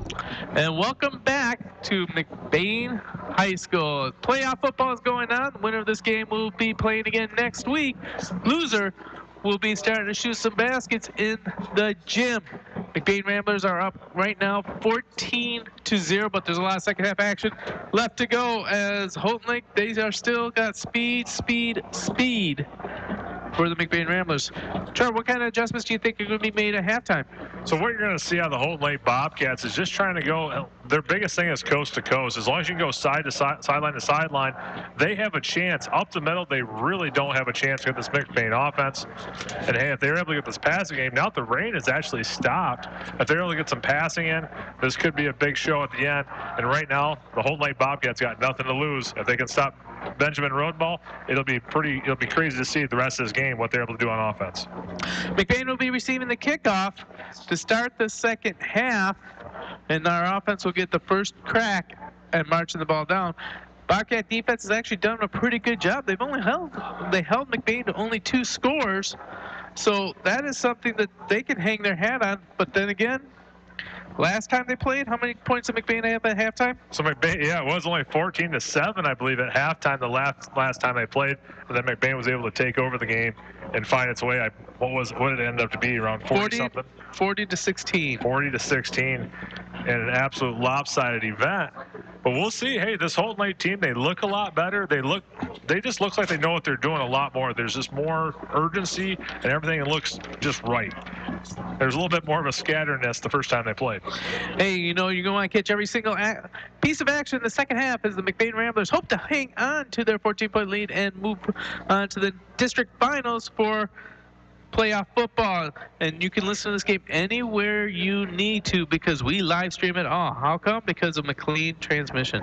For anything transmission related and for quality used cars, head over to McLean Transmission on LaChance Road between Cadillac and Lake City. Call 231-779-13 9-4. Just a reminder, you're listening to 107.9 CDY, McBain, Cadillac, Lake City. All right, so McBain, they're ready to play. Holton Lake is, I don't know, they designed something special, you think? I think they are. I mean, the one thing with Holton Lake right now, Gary, is they don't really have a deep ball threat. The wind really isn't in their favor. Plus, it's just kind of a misty, rough night. Don't be surprised if you see an absolute laser being hit low up the middle of the field. Yeah, because even if McBain can pick it up, they're picking it up wet. Absolutely. So, kicking off for the Bobcats will be number 4, Dakota Metzowitz. Back deep for the McBain Ramblers is number 33, Landon Kurt. Moving up on the second line is Cowboy and DPP. They got their heels on the 25-yard line. Metzowitz does a little side kick. It is going to be an attempt at the onside kick. Doesn't even go 10 yards, but very smartly, Henry Boss goes up, covers the ball at the 48-yard line. McBain takes over in Holton Lake's territory. Kudos to Henry Boss and that. That looked, I mean, that's similar. That kid has ice in his veins on the front side of the line there. I don't know if you remember this one earlier in the season, Gary, but him against Matt, and the kid gets absolutely level, but still handles the ball. And that was a great play by Henry Boss. All right. So McBain coming heavy. Here comes Runabout front to the near sideline. He's going to get a big gain. 2 arms on the ball, gets all the way up to the 40-yard line. That's a gain of 9 for the Ramblers. Betty Rodenball on the right side, just, hey, with Shorty, Bryce Acom leading the way and leading the charge. He went right behind him and was able to go just off tackle, and that'll be an 8-yard gain in the play. It'll be 2nd down and 2, and now, Gary, the playbook is wide open. Logan Overman comes off to the sideline, so they are not going heavy this time. McBain, their spread formation. Corliss on the near sideline. Kucha on the far side. Your up wingback is Miller. Going to give it to Aiken to follow the near sideline. Gets a great block by Miller, and then he's going to come forward for a big gain. A gain of 10 yards. That's enough for another Rambler first down. Acom being led the way by Caleb Gildy and also Brett Bentham out of the pulling guard slot. They're going all the way to the short side of the field onto the right. Bryce Acom followed the whole way for the first down. And that'll be 1st down and 10 from the 32-yard line, and McBain is knocking at the door. Passing formations, you got both Ealing and DPP in the lineup. It's going to be an inside handoff. We got a new running back, as this is going to be given to Cowboy. Blaine Houston, number 8. He's going to be getting it to about the gain of 1. Blaine Houston got the carry, but it looks like it was the same exact formation, the same exact play as the last one, and the Holton Lake Bobcats were not fooled this time. Caleb Gildy and Brett Bentham both pulled to the right, and they got hammered in the backfield. And hey, when the lead blockers are gone, there's not much of a way for Cowboy to go. McBain breaks the huddle. You got single on the near, single on the far, wingbacks on the short side of the field. Inside head off to Acom. Acom with that head of steam, and he's going to get a big gain up there. He's going to get all the way down to the 25-yard line, and that should make it 3rd and 3, and the rain just comes back. A little bit of a stutter step counter for Acom. He got led the whole way by Brett Bentham and Caleb Gildy as Rodenbaugh went flying out the left side. Rodenbaugh was able to take the middle linebacker and kick him out to the left, and Acom had a clean shot. That'll be 3rd down and looks like 4 for the McBain Ramblers. And we'll see if they can get this one right here. All right. McBain breaks the huddle. Heavy lineup on the near sideline. Sickman has a hand on the ground. No shifting here. Runabaugh's going to run away from the heavy lineup. He finds a little bit of the seam, and he squirts right through that one for a quick 5-yard gain. That makes it another Fiam first down.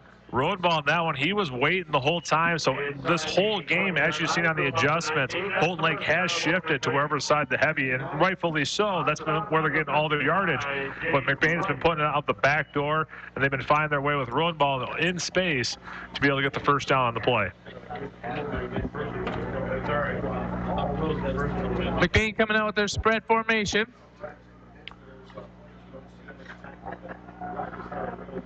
On the short side, you got Miller. It's going to be inside handoff to Acom. Acom is finding some running room. He's going to get a big run right there. Puts his shoulder down. He's going to get to 6. Puts his hand down when he's going to hit the ground. Picks it up. Stays on the ground. Goes for a touchdown. Ramblers. Acom find his way on the backside counter. He went right up the middle on the short, just on this be the short side of the field. He was able to get, he had contact on him right in the backfield. He was able to break through that one, break through the linebackers, and finally break through the strong safety on his way to the touchdown.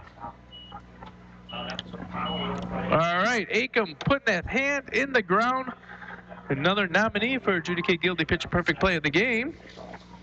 Just remind you, you will have to pick that out. Oh, absolutely. All right, there's the snap. Kick is no good. So, with 9:11 left on the Huntington Electric scoreboard, Ramblers 20, Bobcats 0. You're listening to Home of McBain Sports on the all-new 107.9 CDY. In the small town of McBain lies a locally owned family pharmacy that takes pride in helping improve the health of every patient that comes through the door. At McBain Family Pharmacy, you're more than just a prescription. Here, you're family, and their experienced team of professionals are always available to answer any questions you may have regarding prescription and over-the-counter medications. McBain Family Pharmacy is your full-service family pharmacy for both traditional and compound medications. Call them today at 231-825-8175. That's 231-825-8175. Or stop by their store, located at 119 North Roland Street in McBain. Or in Lake City at 45 Maury Road. And we're back in McBain as the Ramblers take the opening kickoff, march quickly down the field, and within 2 minutes and 49 seconds, score another touchdown. This in Beaverton up 28-0 on Hemlock at halftime. So the winner of this game looks like they'll be traveling to Beaverton next Friday probably.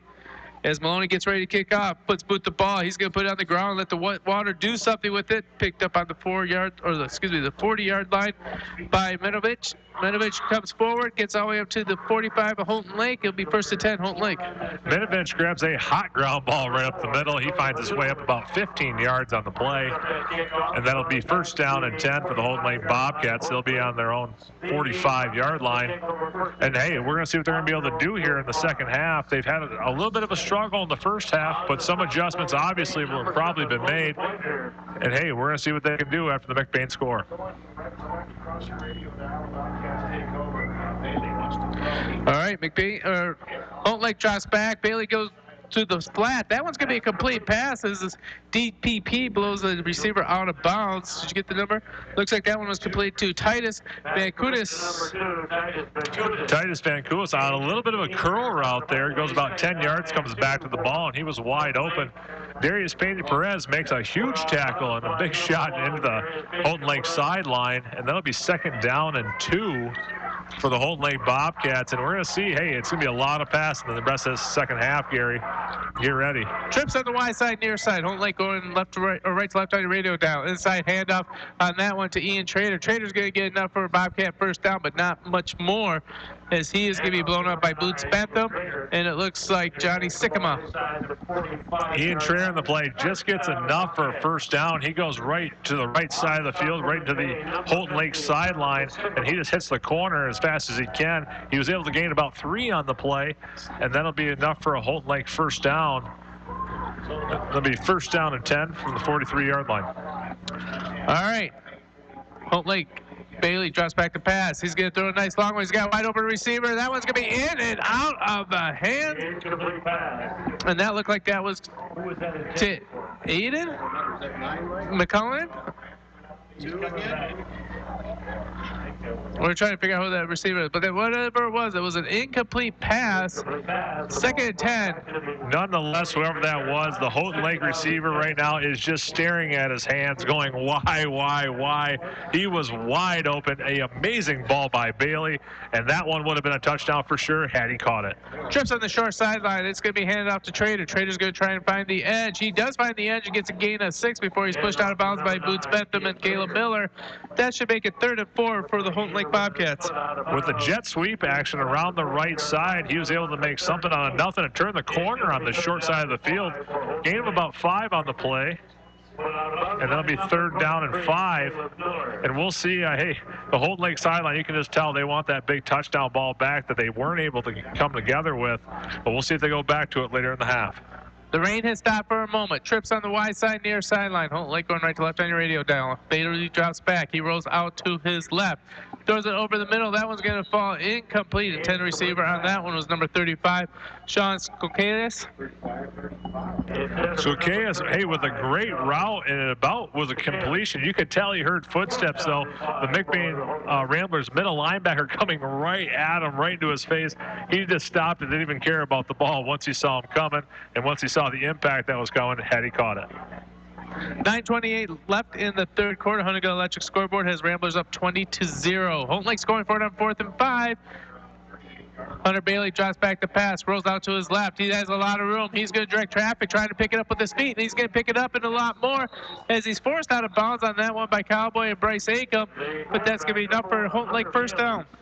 Hunter Bailey coming around the left side, and this was, I wouldn't say it was a design play. However, there's been a lot of open men on the field, on the left side of the field. He rolls out to the left, and he doesn't like to throw from that side, and he finds his way about a 15-yard gain on the play, and that'll be a conversion on 4th down for 1st down and 10 from the 22-yard line. You know, I wonder if the halftime adjustment for Holton Lake was to look to the left side, as we have a quick pitch in the background to Graham, and Graham is going to be met by Bryce Aiken with a huge tackle for a loss. That's going to be a loss of 7. Oh, let me take that back. Let's give a loss of 9 on that one. I want to say big number 44, but Bryce Acom isn't that big, but he plays big. He comes around the right side and absolutely demolishes the Holton Lake Bobcat running back in the backfield, and that was a big loss on the play. Kudos to Bryce Acom with an excellent tackle. You know, Mike Dunn likes to call him the atomic bomb.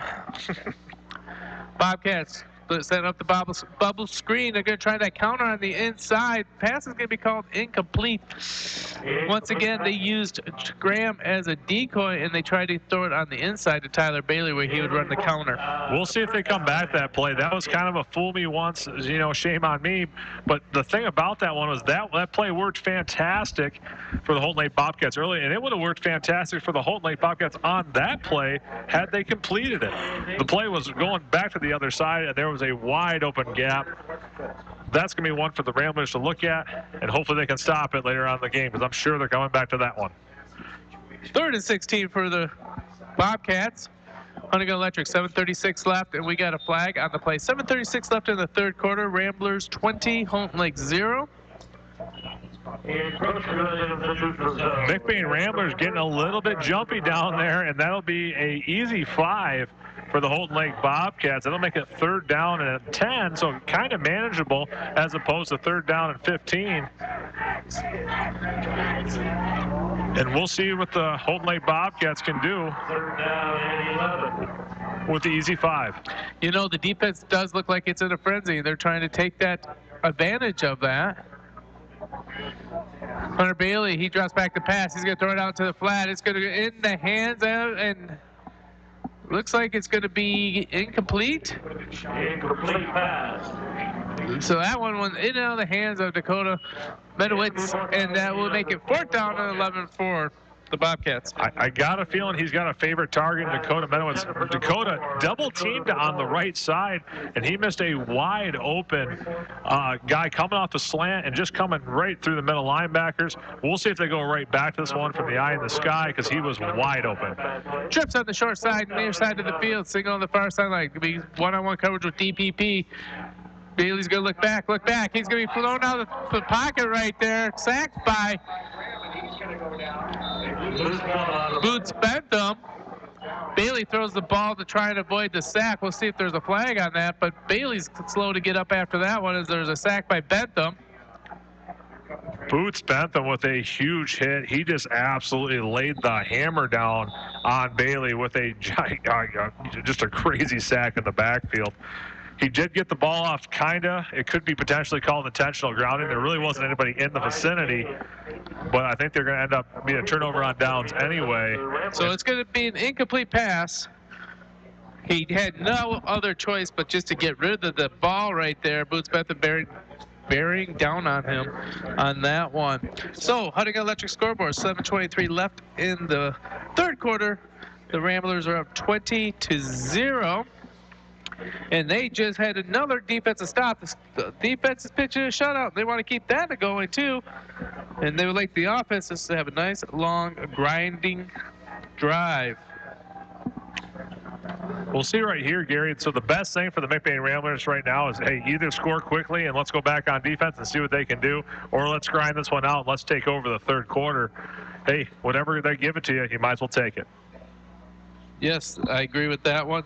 And the Ramblers are hoping to just grind this clock down and keep that offense off the field. Come on, Gary. That's not fun football. We're looking for the big hits. I'm looking for the big W. The big home run balls. Oh, you'll get it. You'll get that then anyway. You know, in Major League Baseball, the Phillies had 3 players hit more home runs than any other team. Who's in the World Series? The Diamondbacks. I like winning. This is going to be a shuffle pass on this one to Caleb Miller up the middle. Miller breaks one tackle, finally brought down on another one. He's going to be tackled by Dakota Medowich, but it's not until he gets a 7-yard gain, making a second and three for the Ramblers. A little bit of an option-style shovel pass. Everybody kind of collapsed on Rodenbaugh on the left side, and then Caleb Miller snuck in with a little bit like a shovel pass and goes up the field. Wasn't able to gain a ton on the play, but enough for a 5-yard gain, and that'll be second down and 5 for the McBain Ramblers. All right. Spread formation, side handoff to Acom. Acom is not going to get anywhere as the Bobcats play great defense on that one, as there's maybe a gain of 1. We'll make it give them 1, so it'll be third down and a long 3, short 4 for the Ramblers. Could have been a little bit of a broken play on that one, Gary. We had both pulling guards going for the outside, with Acom going right through the A gap, which is right outside the center. Kind of an odd scenario right there to have both of your interior linemen going out to the right side and basically having a short game in the middle. McBain comes out with the heavy setup on the wide side, near side of the field, and Rodenbaugh's going to follow it, and great block by Acom as Rodenbaugh's going to get up there, dance, and fall forward for another first down for the McBain Ramblers. Benny Rodenbaugh with a big play up the right side. He snuck through and just did a little bit of a jump just to get over the first down marker. If he would have made it through there, he would have had a lot of open grass. It would have been a lot of fun to watch. Nonetheless, we have a first down and 10 for the McBain Ramblers. What kind of first down? It's a Fion first down, Gary. Fion first down.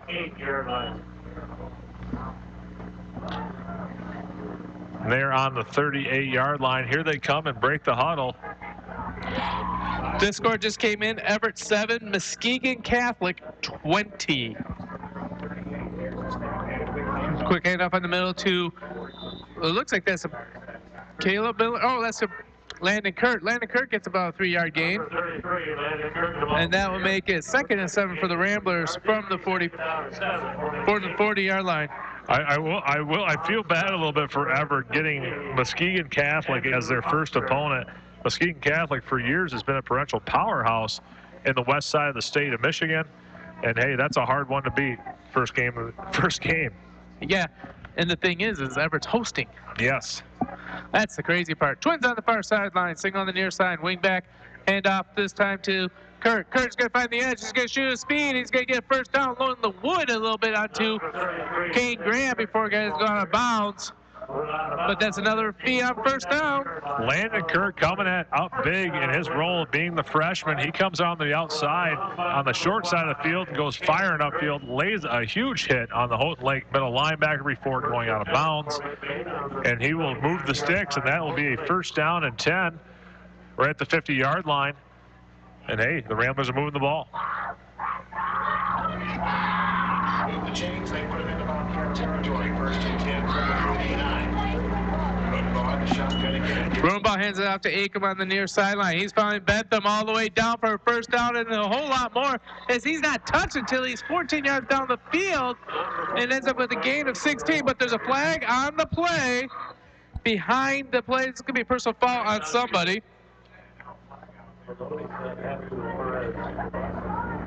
I don't know what happened there, Gary. That was a way offside on the play. The play went completely to the right side and went up the sidelines, and the flag came way on the left. personal foul against the Ramblers. 15 yards from the end of the run is what they're going to say. 15 yards from the end of the run. They didn't say a number or a person on the play. Yeah. Sometimes things don't bode well when you let your boyish tendencies take over. And you can't just say boys being boys, as there's a 15-yard penalty, which makes really weird. First down and 8 for the Ramblers from the 48-yard line. Trying to figure out how we're going to score that one on our iPad to do. So back to just 1st and 10 for the Ramblers. That one just brought them back. That was a first down the play. Bryce Acom up the sideline. That's what the play was, and we kind of got held back by the personal foul. Well, they're going to go the exact same play to Acom. Acom this time has got to outrun his block, and he's going to get a nice 7-yard gain, as it's going to be now 2nd down and 2 for the Ramblers. That's the hardest thing, Gary, is, you know, Acom wants to go, go, go. I understand he wants the touchdown, but, man, if he just held right back behind Gildy and held right back behind Boots Bentham, they are paving the way for him the whole way. Overrunning them is the worst thing that you can do on that one, especially when they're out front. 2nd and 2, the rain has returned. The Umbrellas are up. 4:19 left in the 3rd quarter. Huntington Electric has McBain up 22-0. I like that score. Rona ball inside half to Acom. It's going to be a stay diet of Bryce Acom, as Acom this time follows his blockers all the way through. Actually crosses over the back of one of them and gets another on 1st down all the way down to the 31-yard line of the Bobcats. Bryce Acom takes a little bit of a foot and gets hit by the foot right at the line and was able to power through that and find his way. He got hit right at the line of scrimmage and was able to make something out of nothing right up the middle for a 10-yard gain on the play, and that'll be 1st down and 10 for the McBain Ramblers, and they are on the 31-yard line with 4 minutes to go here in the 3rd.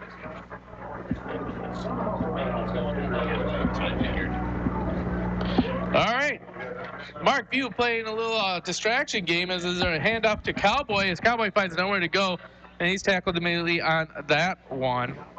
I don't know what's going on with Cowboy there. He's just not getting lucky. The both times he was able to grab the ball, he actually got hit immediately with nowhere to go. And that'll bring in 2nd down and 10 with a big play in the backfield by the Houghton Lake Bobcats. Be 2nd down and 10 for the McBain Ramblers on the 31-yard line. All right, 2nd down 10. Huntington Electric scoreboard says 3:14 left in the 3rd quarter. Sheets of rain falling down. That's good news for your Ramblers when you're a grinding team. McBain is yet to throw a pass right now, and finally McBain catches dancing, blitzing Bobcat team to jump offside. Betty Rodenball, he was standing there, and he actually about got hit on the play. The blitzing linebacker flies through the line. Thank goodness he stopped just before he hit him. He thought he snapped the ball, too. And, man, it is really coming down here at McBain Stadium. The wind has really picked up, and here comes the rain more and more. And I'm just happy to be right here in the press box, Gary. Yeah, I'm wondering why Mark View's not walking the sidelines right now. No, he's not. He's not enjoying the sounds of the crowd by any means. All right. Here comes the Ramblers. Once again, it's going to be inside handoff to Acom. Acom is going to spin out of a tackle and finally brought down at the 23-yard line, and that'll be a gain of gain of 4, 3rd and 1. Acom gets his feet, he does the spin, he gets his feet again and does the spin again, and is able to grab a few yards on the play. It'll be 3rd down and 1 for the McBain Ramblers. And like we were saying, Gary, it's funny when you got the beautiful nights, it's just you and me up here. Now there's like 7 guys crammed in here, and it's kind of getting a little claustrophobic. You know, we're going to have to start charging them seats to sit in our booth. Absolutely. Inside handoff to Acom. Acom is going to bust one up the middle. Finally going to be Cowboy down, but not until he gets to the 8-yard line for the Ramblers. Bryce Acom goes right up the heart of this Houghton Lake Bobcat defense. He finds his way, and he stumbles and bumbles. Again, hit the line and finds his way 10 yards at the play, and that'll be 1st down and goal. Looks like from the 8-yard or 7-yard line. And the Ramblers are knocking at the door. Yeah, when you're not sure, you always check the scoreboard because Mike Hooker's never wrong. Never wrong over there. That's what Tennille tells me. All right, McBain inside hand off to Acom. See if Acom can finish off this drive by himself. He's going to dive forward inside the 5-yard line. That is going to be second and goal from the 4-yard line for the Ramblers. You can tell Acom wants to punch this one in for the Ramblers, but the Houghton Lake Bobcats sniffed that one out and saw it coming. They were able to fold them up on the inside, just outside on the A gap, to be just outside guard in the center in the guard. And that'll bring up the second down and 5 for the Ramblers. Clocks are running for the Ramblers. Once again, Acom. Acom's going to follow the pulling guards. Cuts inside and finds pay dirt as a touchdown. Ramblers with 1:30 left in the third quarter. I'll tell you what on that one. Bryce Acom with a huge touchdown, and he owes Caleb Gildy and Boots Bentham a big steak and lobster dinner, because all you do is see, I saw 5 Houghton Lake Bobcats on the ground. They paid him the whole way. I get that, but I know Boots and I know Caleb Gildy, and they would not touch lobster. They're more of a hot dog kind of guy. Take me for a jumbo hamburger and a large order of fries, and I'm happy. Yep.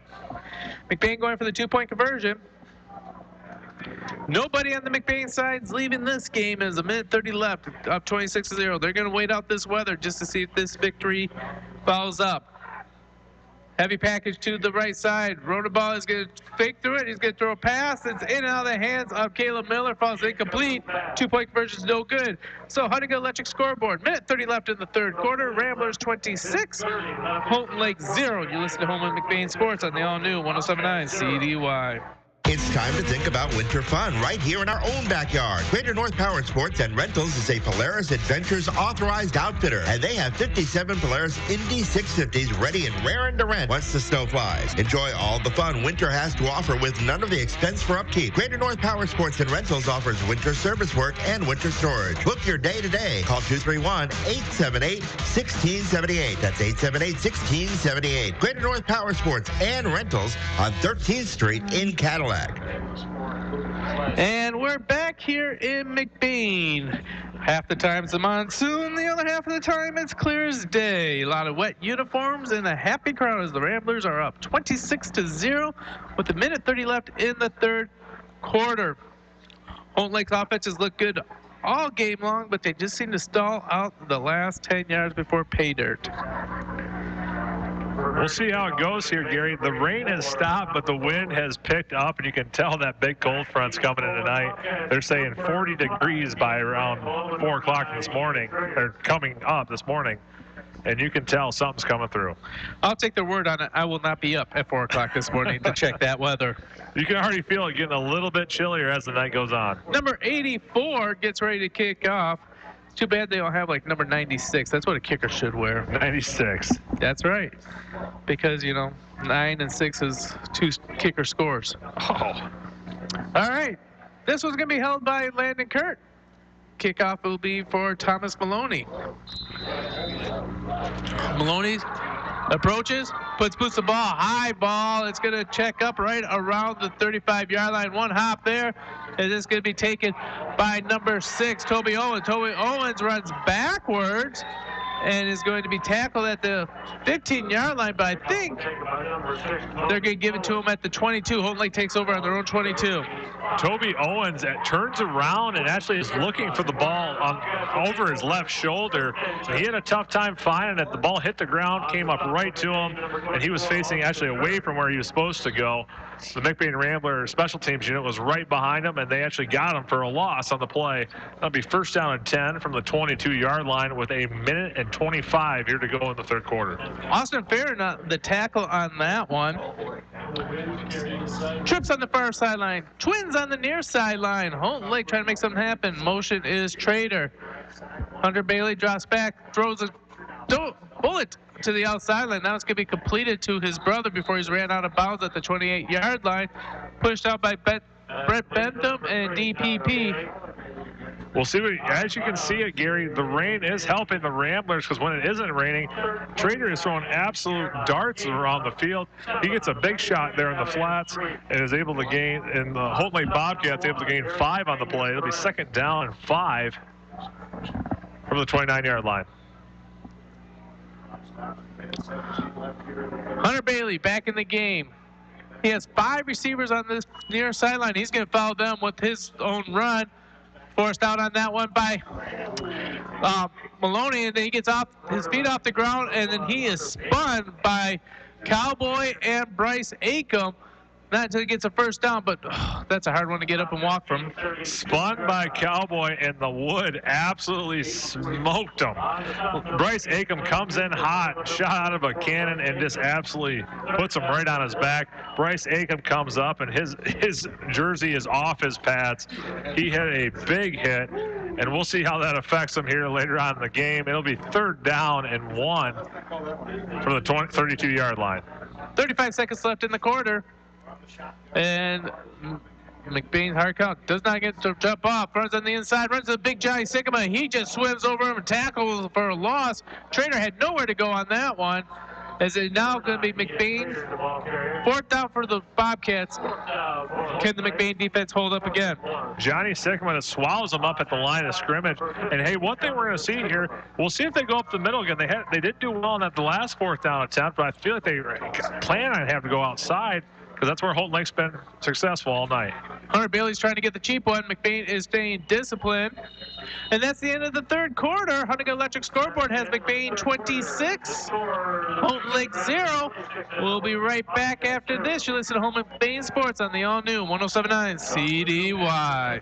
McBain Rural Agricultural Schools has a legacy of excellence in education and athletics, starting at a young age. The new Little Wheels preschool program gets the youngest Ramblers ready for elementary school. The state-of-the-art Ellen Voss Performing Arts Center is a community cornerstone to nurture young creativity and talent. Technology is king in McBain, where every student gets their own school-issued MacBook. From preschool to high school, give your student the McBain advantage. Learn more at mcbain.org. And back in McBain, playoff football, 4th quarter action coming up here.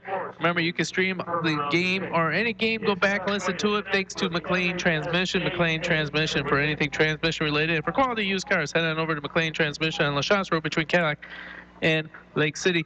And once again, we want to remind everyone the official snack of McBain Radio is Littletown Jerky. Littletown Jerky, your home for beef sticks and the best jerky in all of Northern Michigan. Award-winning jerky. So, here we go. Ready for 4th down and 1 for Holton Lake. They're going to try and draw McBain off, I believe. And Holton Lake jumps on their own. First time that has happened. He was lucky on that one, so he jumped on that one, and the Ramblers were actually lucky on that one. Everybody kind of jumped on the Ramblers. Thank goodness the Holton Lake Bobcats jumped first, and that's a quicker offense. And that'll be a false start on the Holton Lake Bobcats, and that'll bring them back. That'll bring them back 5. They need to 4th down and 6 from the 32-yard line. Holton Lake has yet to kick the ball today, except for the initial kickoff or the kickoff. Another false start has been called. Wheels are falling off the wagon at the moment. So what was a 4th down and 1 and trying to get a completion has now got backed up, and now is 4th down and forever at 4th down and 11. And the Holton Lake Bobcats are just hurting themselves right here at the moment. All right, here we go. McBain breaks the huddle. Holton Lake had trips on the near, single on the far. Rolling out is going to be Hunter Bailey. He's going to take it and run it, and that's going to be Graham on that one. And Graham is going to be knocked out of bounds, but there's flags all over the field. There are flags on the field. That's been the name of the game here, Gary, is there's been just penalty markers way away from the ball all game. That one coming on the far sideline where it was actually the play was happening on our sideline. And we're going to see what they call here on this one. I think they're going to be calling holding. Bailey's going to head to the sideline and try to get the play. Well, even if it is holding, I assume the McBain Ramblers would decline it. Holding against Holton Lake. Penalty holding against the Bobcats. And they're walking it off. No. Take the ball, go back up inside our 20-yard line to about 15. McBain decides to decline the holding penalty. Turnover and downs in Bobcat territory. That one scared me a little bit. The officials started walking off the holding there, Gary, on 4th down and with a McBain stop. Whew, that would be a tough one to swallow, giving them another chance on that one when that could have been a turnover on downs. Thank goodness they were able to ask again and got the call taken care of. And that will now be a turnover on downs with McBain getting the ball deep in their own territory. And whew, about dodged a bullet on that one. 1st and 10 for the Ramblers from the 26-yard line for the Ramblers. Inside handoff to Landon Keller. Keller's going to make a quick move, go up the middle. He's going to squirt himself for 6 yards. Keller finds his way up the middle, was able to gain about 6 on the play. And hey, it's fun to see him, see Landon Keller getting a little bit of time. He's one of the only seniors on this team, and he was able to pound his way up for 6 yards on the play. All right. Breaking the huddle, spread formation. Cowboys are running back. It's going to be handed off to Blaine Houston. Blaine Houston is going to find a lot of room up the middle as he's going to carry it for 10 yards all the way down to the 10-yard line. Blaine Houston, the ball carrier. And that breaks up a what? It's a Fiam first down, Gary. Just a little power play up the middle to Blaine Houston. This McBain line has been absolutely dominating this defensive line here in the second half. And they're just kind of moving them at will at the moment. 1st and 10 from the 11-yard line for the McBain Ramblers. I can see the steady diet of Blaine Houston. And there's Blaine Houston up the middle. He's going to be met in the backfield and really nowhere to go. Probably a loss of 1 on that one. That should make it second. We're going to call it line scrimmage, 2nd and 10. Well, here we are, Gary. So that was like a little bit of a break in the play on that one. It's just kind of a light play at the line of scrimmage. But now, so Beaverton, as we know, is probably going to win their game. So what do you think McBain has to do? I mean, as they finish this one out, hopefully McBain takes this one here in the 4th. And it looks like they will. But what do they got to do to prepare for Beaverton next week? Heel. Yeah. Just in from Beaverton, Hemlock has scored with 1:04 left in the 3rd quarter. It is now 28-6, the Beavers. Rodenball keeps the snap. He's going to roll out. He's going to throw it for DPP. Broken up on that one by Dakota Medowich. And it's going to make it now 3rd down and 11. A play action pass from Rodenball to Bryce Acom going the other way. He was looking for Darius Pena-Perez on the play, was unable to find him, just avoided the interception. And that'll bring up 3rd down and 10 for the McBain Ramblers. And we'll see if they can punch one in here with 10 minutes to go here in the 4th.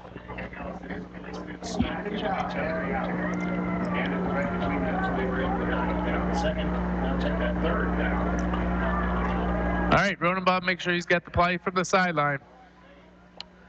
McBain's look good. They have yet to turn the ball over. Hope I didn't do the announcer's jinx on that. Houston is going to be on the left-hand side of Rodenball. Hand off to Houston. He's going to go out to the right. Cuts inside. Finds a lot of room. He's going to go all the way. He has a touchdown. Ramblers. Blaine Houston to the house. Blaine Houston finds his way on a jet sweep to the right side. He was able to eke his way up the field and do a little shimmy shake there at the end and punch it in for 6. And that'll be 32-0 for the McBain Ramblers. Hunting Electric scoreboard, 10:02 left. McBain is now up 32-0, and looks like they're going for the extra point. And this time, they're going to have Lakai Campbell hold the ball. So we're going to see, this is more of a practice rep this late in the game, just trying to get one in there. And it has been blocked. Blocked on that one by Kane Graham, and with 10 minutes left in the game, McBain's now up 32-0. You're listening to Home of McBain Sports. It is snack time, brought to you by Littletown Jerky on the all-new 107.9 CDY. Another regular season of high school football comes to an end tonight. 9 games, 9 weeks, but the commitment is so much more than that. FIOM Technologies wants to take a moment to salute all of the players for their efforts over the last several months, the coaching staff for their guidance, and the parents who give up so much of their time. Success is a true team effort, and FIOM Technologies is proud of all of you. They also want to wish our volleyball team the best of luck in the playoffs. FIOM is teamwork. FIOM is family. FIOM Technologies on Leeson Avenue in Cadillac. Go Ramblers! 2, 1. And we're back here in McBain as the McBain Ramblers, according to the Huntington Electric scoreboard, are up 32-0 with 10 minutes left in the ball game. Northern Truck Service scores from around as Marion is cruising 40-6 down there. We have Hemlock losing to Beaverton 28-6. Last score we got from the Lake City game. Lake City was down 36-0, and Muskegon Catholic is up on Everett, if I remember correctly, 26-6, but I have to double check that one. Maloney puts a big boot to the ball. It's going to be taken at the 5-yard line by Graham. Graham's going to bring it up. Got a little bit of a seam. He's up to the 25-yard line before he's wrapped up and tackled on that one. Great little play on that by Austin Farron again. Austin Farron gets the ball at about the 5-yard line, and he flies upfield for about 10 yards and then hooks it to the right, trying to get to the sideline, but he ends up getting tackled. Looks like at the McBain 35-yard line, or his own 35-yard line, I'm sorry. And that'll be first down and 10 for the Houghton Lake Bobcats. First down and 10 at the 26-yard line for Houghton Lake. Deep in their own territory. McBain's now playing with their ears back. Bailey drives back to pass. Quick pass out to the flat. He finds it right into the hands of Tyler Bailey. Bailey is going to get out of bounds at the 40-yard line, and it's going to be a first down for the Bobcats. A little bit of pitch and catch to Bailey. He's able to get about a 10-yard, be up the field and out route, and they're able to get 10 yards on the play. And here it comes. Time to throw the ball if you're Houghton Lake, if you have any chance, or else, hey, just get some reps and get ready for basketball. Tackle was made over there by Cowboy, kept him in bounds. Bailey drops back to pass. He's going to throw it over the flat. That one's going to be in and out of the hands of Brett Bentham. He wanted that first interception. Brett Bentham with a great play on the ball. He just could not finalize it all the way in. He just ends up staring at his hands, and it was right there for him to take and go to the house for 6. That one just hurts him more than anything. That was a tough drop for him, and sorry for that. But that'll end up being second down and 10 for the Houghton Lake Bobcats. Just in from my secret source in Everett. My mother-in-law tells me Everett 7, Muskegon 21. So Muskegon Catholic at the end of 3 is up by 2 scores. Bailey drops back to pass. Good arm that goes right into the hands. Look like his brother Tyler Bailey on the reception there. And that should be a gain of 8. Third down and 2 for the Bobcats.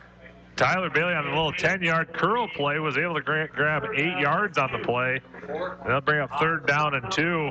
And I'll tell you what, hey, we were talking about that earlier. Everett Wildcats playing a really good Muskegon Catholic. I believe it's the Crusaders team. And hey, they've been a perennial powerhouse for years, and you can see they still are.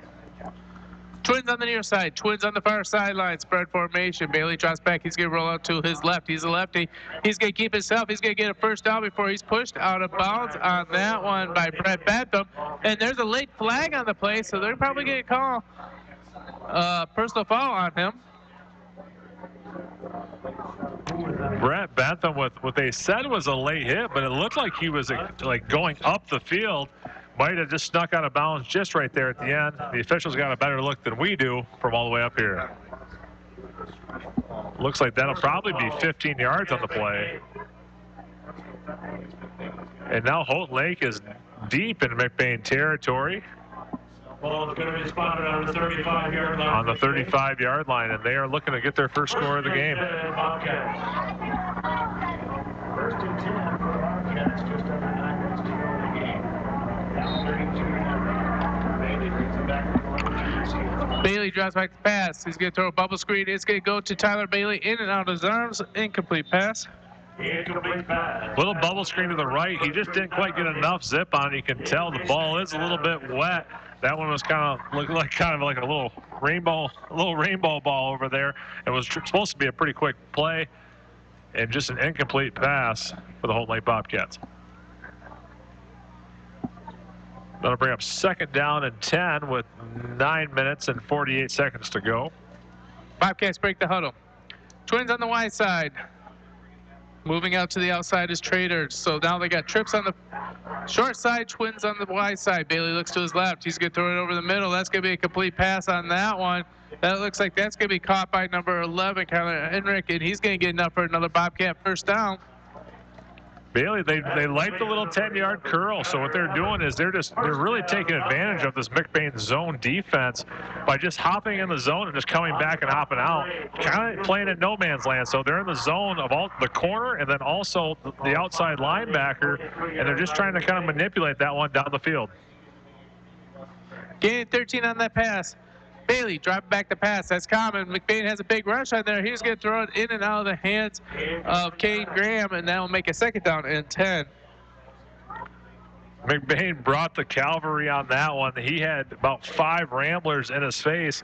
He's just lucky to get that ball out, and he was threw it a little bit, and that'll bring up second down and 10 for the Holton Lake Bobcats.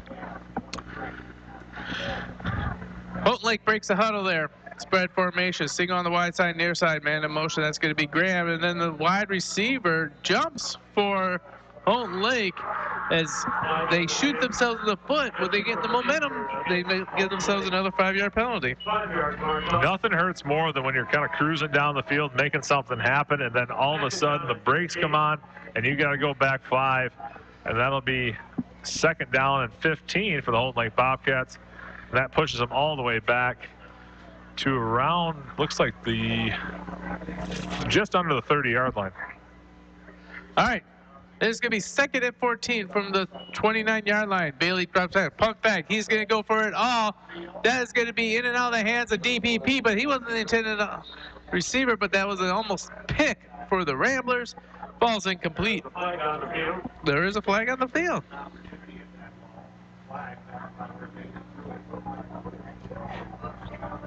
Personal foul, roughing the quarterback against the Ramblers.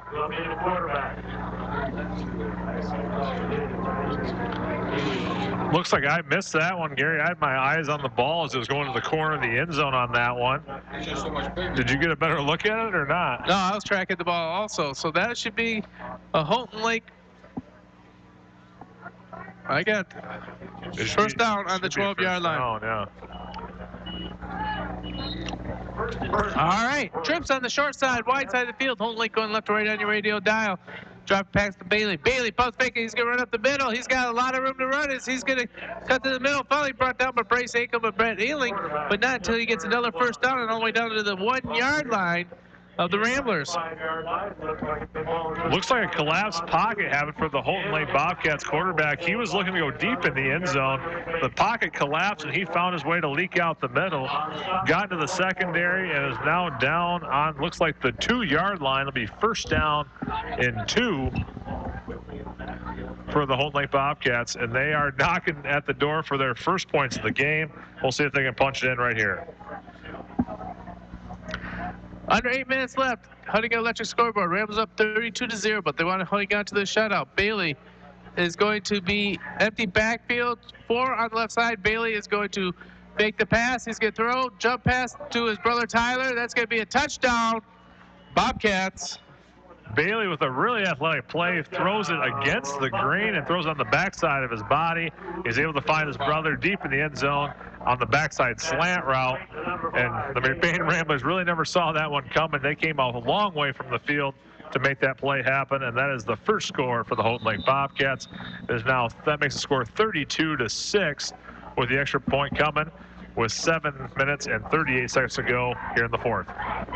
Northern Truck Service out-of-town scoreboard. Manistee defeats Lake City 44-6. Lake City season is over.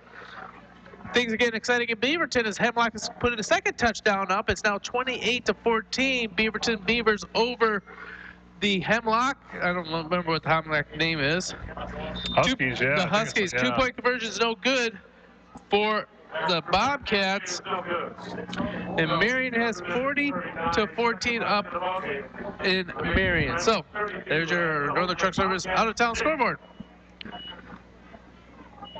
I got to remember, I was told by assistant coach Trevor Sycamore this week who he played there at Marion. I just can't bring it to mind. I thought it was Bay City All Saints. Bay City All Saints. Yeah, you're right. That's exactly right. That's exactly what he told me.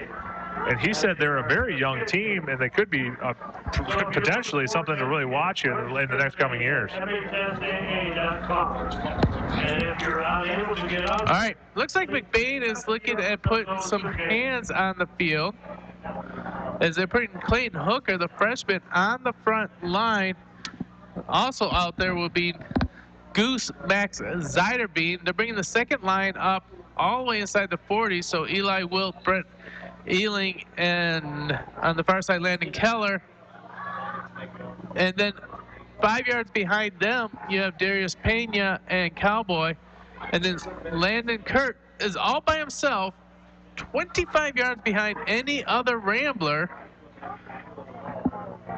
Well, let's hope that front line knows the number one thing to do. If the ball's not coming your way, you got to protect the guy who's grabbing the ball. We'll see how they do right here because this is a for sure instance for an onside kick. Matulich getting ready to kick the ball. Last time we went for the onside kick, didn't even make it 10 yards. Here he goes for this time. He is going to kick it deep. It's going to hit at the 8-yard line. It's going to roll all the way down to the 3-yard line. Kurt has to pick it up. Kurt's dancing around there. He's going to try and find a little bit of something. He's going to get up to he should have been down at the 12-yard line, but he was able to put his head down, get all the way to the 18-yard line. McBain takes over on their own 18. Holton Lake Bobcats trying to get a lot of the field on the kickoff. They have the McBain Ramblers kind of fooled. They had everybody up, and they shot an absolute dart that landed about 3 yards away from the end zone, so Landon Kirk had to play it. He was able to pick it up, make a great play on the ball, and make something out of nothing and find his way 15 yards. And then he ended up on the 19. So it'll be 1st and 10 at the McBain 19-yard line with 7 minutes and 30 seconds to go here in the fourth quarter. All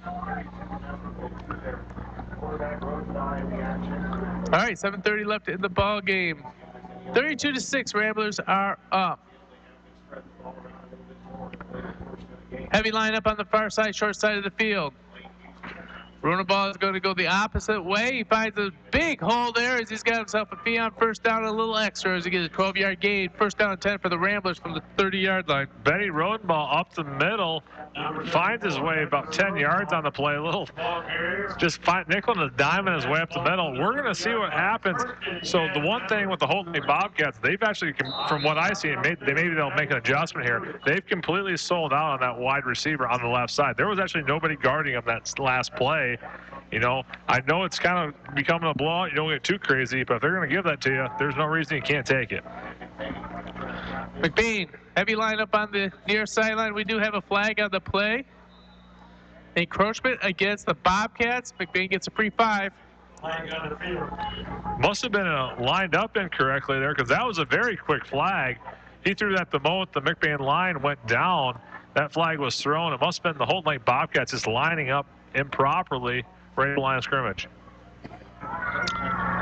Game encroachment against the Bobcats, 5 yards to be marked off. It'll be 1st down and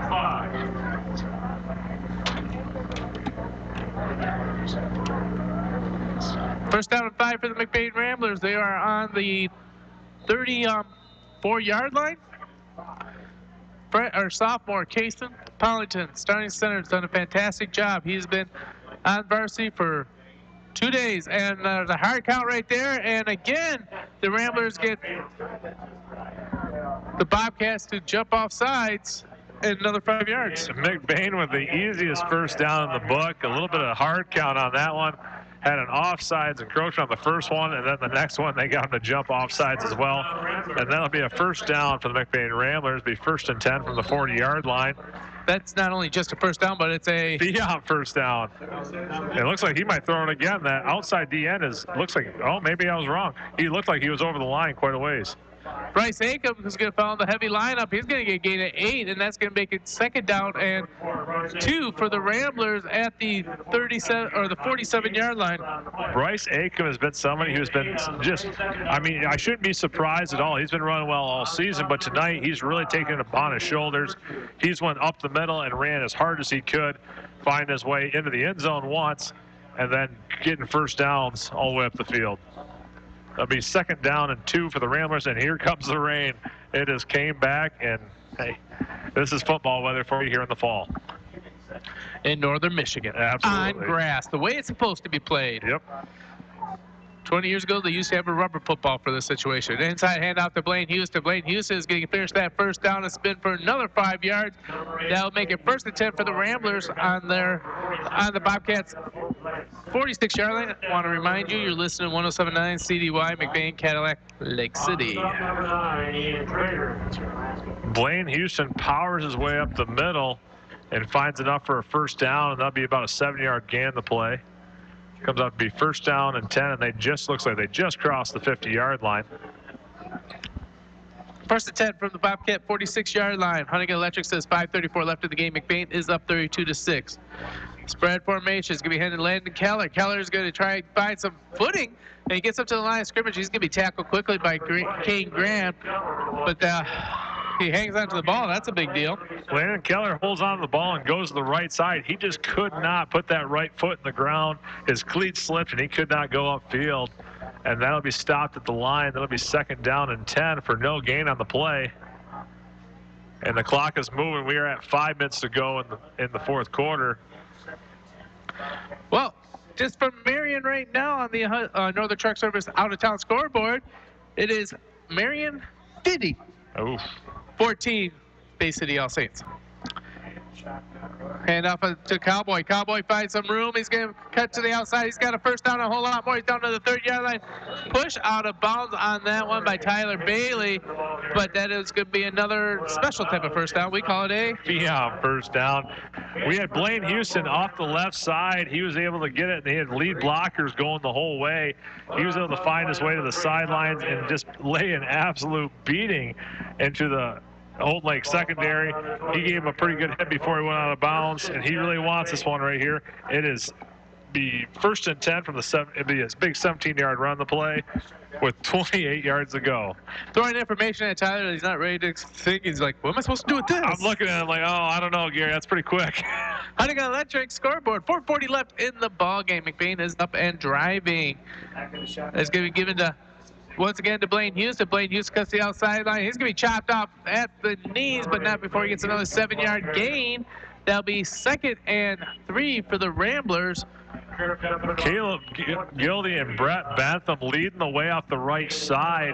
The only thing that got him was the corner at the end came in behind those guys and was able to trip up Cowboy, which would be Blaine Houston in the back, not in the backfield, just before he was able to get about 5 yards on the play. He was tripped up, and that'll be 2nd down and 4. Rodenball's night's done as Eli Wilt will take over at the quarterback position.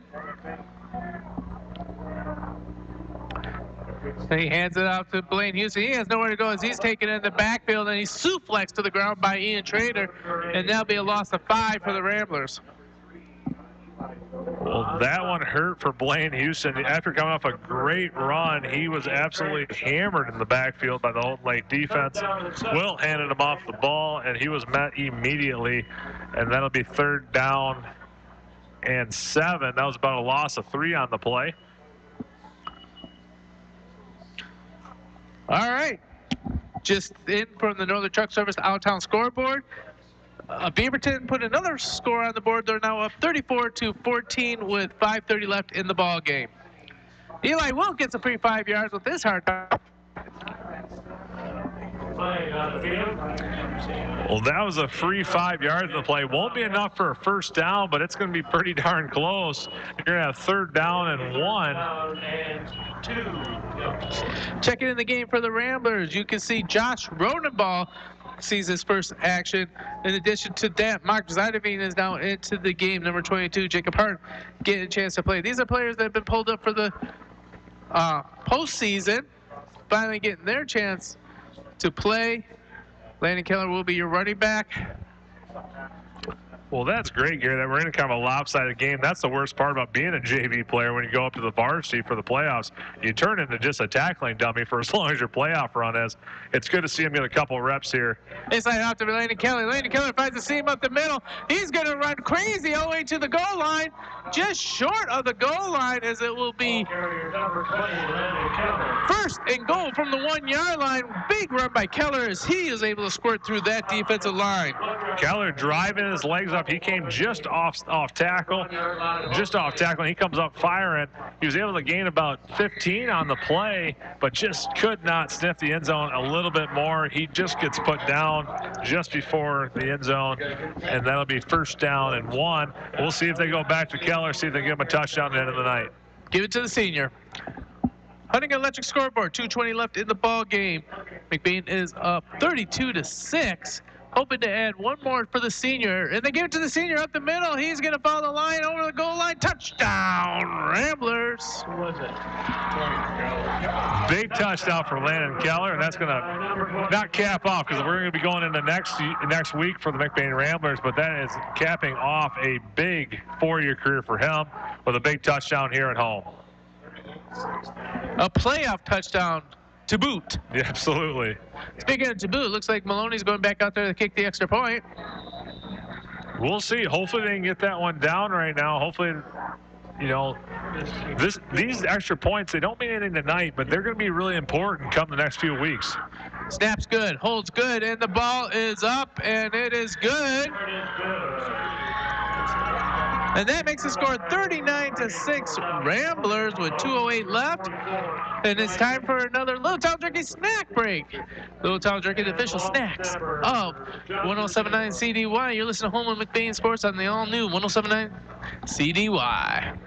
Parents, if you want your student to be college or career ready by the end of high school, then CTC is the place to be. I'm Haley from McBain High School, and the Wexford-Missaukee Career Technical Center in Cadillac is preparing me for the jobs of my future. Students from all over the region can choose from 15 career-driven programs with a free associate's degree available in some programs through 13th year training. It's the best place for me to learn hands-on skills. Find out more at WMISD.org at the Career Technical Education link and see why CTC is the place to be. And the McBain Ramblers up 39-6. Before the game, we were really worried about this game. We didn't think it was going to go the way that it went on the last game. Holton Lake had many weeks to prepare for the heavy lineup. McBain is without Wyatt Ziderbean due to the foot injury.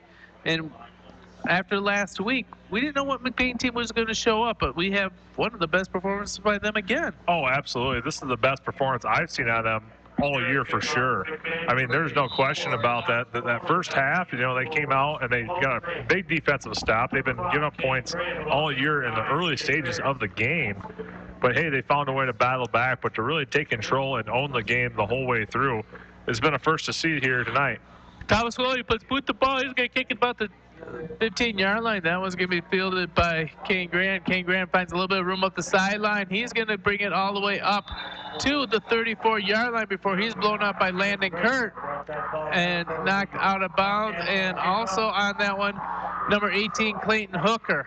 Clayton Hooker, the freshman, getting a feel of what a big varsity hit is, and he just laid the hammer down on that opening kickoff, not the opening kickoff, on that kickoff, just hammer him into the sidelines, and that'll end up being first down and 10 from the 33-yard line, and we'll see what the Holton Lake Bobcats do, if they're going to try to knead this one out or they're going to try to put one on the board and end their season off right. Checking the game for the Ramblers will be number 7, Logan Wagner out there. Caleb Miller still out there. Your deep safety now is Austin Farron. Inside handoff. A lot of room there for Traders. Traders going to get a 6-yard gain, and that will be tackled by Lakai Campbell. And it looks like by big number 56, Boots Bentham. Boots Bentham with a big hit right there, and it looks like he's just the leader of this defense. Most of the defense at the moment is mostly the McBain JV team. And it looks like Boots is coming out, and that's going to be good for the night. Make sure these guys stay healthy this time of year. You don't need something stupid to happen this part of the game. Max Inling's in your middle linebacker with Landon Kurt. At this time of the game, we like to say the futures are on the field. No, they are. Like I said, this is a big one for these guys. The worst part about being on JV is it's not worse. It's fun to hang out with the guys and get the camaraderie of being with the varsity team. But you start to make it so it turns into like 3 to 4 to 5 weeks of just being a practice dummy. It's good to see these guys get some time on the field, and it's good to see them get a couple of reps here at the varsity level. All right, with the minute 5 left, Houghton Lake calls a time out to stop the clock. And it's not really because they want to set up a play, but they're doing a line shift as they are bringing in, as I like to say at this time of the game, they're bringing in the white jerseys. Yep. Yeah, the ones that are nice and clean, or else, yeah, those are some pretty shiny ones out there. These are guys that have not had a lot of reps today at all, if at all, and they're going to be getting a lot of reps here at the end. Looks like all the seniors have gone now for the Houghton Lake Bobcats. All right. Henry Boss getting a chance on the defensive line also, as we got varsity game action with the JVs playing each other. Inside handoff, tackled behind by Clayton Hooker. There's nowhere for him to go. And that was Sean Scosalis. Under a minute left on the Huntington Electric scoreboard as the clock is going to run out. McBain looks like they'll punch the ticket. And it looks like they'll be on the road next week to Beaverton.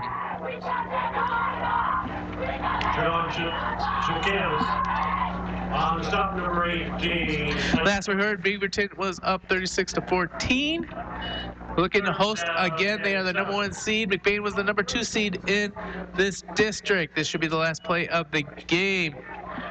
Well, they're going to throw the ball, pass it complete, stops the clock with 23.5 seconds left.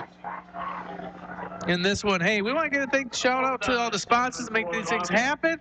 McBain Auto and Truck Service, Boss Design, Sunshine Roses Boutique, Cadillac Auto and Truck Service, McLean Transmission, FIAM, Greater North Service, Wexford Misaki CTC, McBain Rural Agricultural School, Kelly's Pizza and Grill, Pluger Mechanical, Northern Truck Service, McBain Lake City Family Pharmacy, Littletown Jerky, Huntington Electric, Burkholder Family Funeral Home, Judy K. Gildy Photography, McBain Hardware, and welcome to the show, Baker College of Cadillac.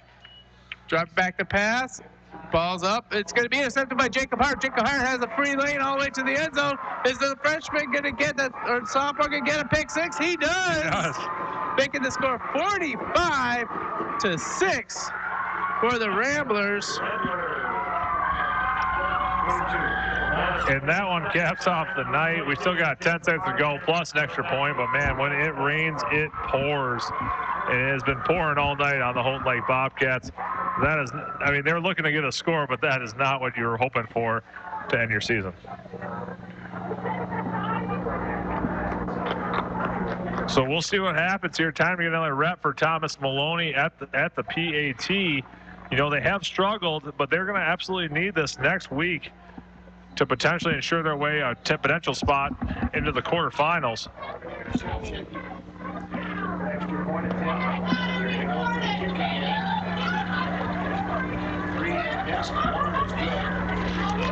Thomas Maloney getting ready to do the extra point.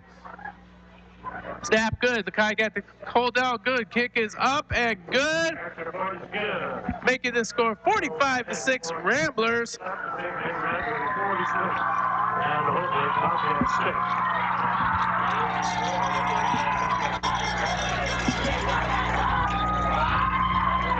So the McBain Ramblers will be moving on. They are now into what my good friend, the Hall of Famer Harv Lucas likes to say, they are now into tips time. What does TIP stand for? Timeouts, injuries, penalties, and scores. And that means that's the only time the clock will stop for this game. 10.9 left. Huntington Electric scoreboard says the McBain Ramblers up 46-6. They are going to be moving on, and looks like they are traveling to Beaverton next week. Should be a Friday night match, and I'll let you know that will still be here on the station.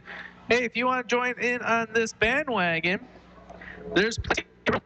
And once again, that Hemlock team will not go away as they just put another touchdown up on the board. It is now 34 Beaverton, 20 Hemlock Huskies. 2:40 left in the fourth quarter. Maybe a little bit too little, too late, but pesky Huskies keep on going. Yeah, you never know what can happen those last 2 minutes. If they do a couple onside kicks, they could be right back in the ball game. Thomas Mullen with a high kick. It's going to be picked up at the 20-yard line. Brought up to the, I was going to say 30-yard line. That one's going to be taken back by Matthew Chorba. And he is going to be tackled on that by number 57, Calvin Troop. And that's the ball game. McBain Ramblers are victorious, 46-6. We'll be right back for the Kelly's Pizza Grill post-game show. You're listening home at McBain Sports on the all-new 107.9 CDY. From sales to service to parts, your complete automotive experience begins and ends at McBain Auto and Truck Center. Specializing in sales of rust-free Southern trucks that have never seen road salt. Watch the Facebook page for updates on new arrivals. They offer professional repair on all makes and models, all the parts you'll need if you're a do-it-yourselfer, and a great selection of used trucks. One stop is all you'll need. McBain Auto and Truck Center on Maury Road, just north of McBain. Proud to support all of our McBain student athletes. Baker College of Cadillac is America's leading career college. Baker's focus has always been to maximize students' employability and marketplace value. Baker College programs provide students the skills that lead to real jobs. Every class stresses the specific skills employers say they need.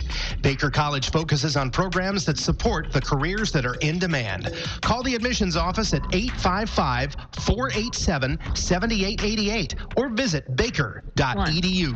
And we're back here in a celebratory town of McBain. Is the McBain Ramblers are victorious 46-6 over the Holt Lake Bobcats. Not a game I saw coming. No, not at all, Kerry. I expected this game to be actually kind of a shootout, and expecting like a lot of like the 21-24, like something like that, somewhere in that range. I did not expect this lopsided of a victory. You know, you can look at the stats. You're going to read some amazing stats, and some amazing players did some great stuff.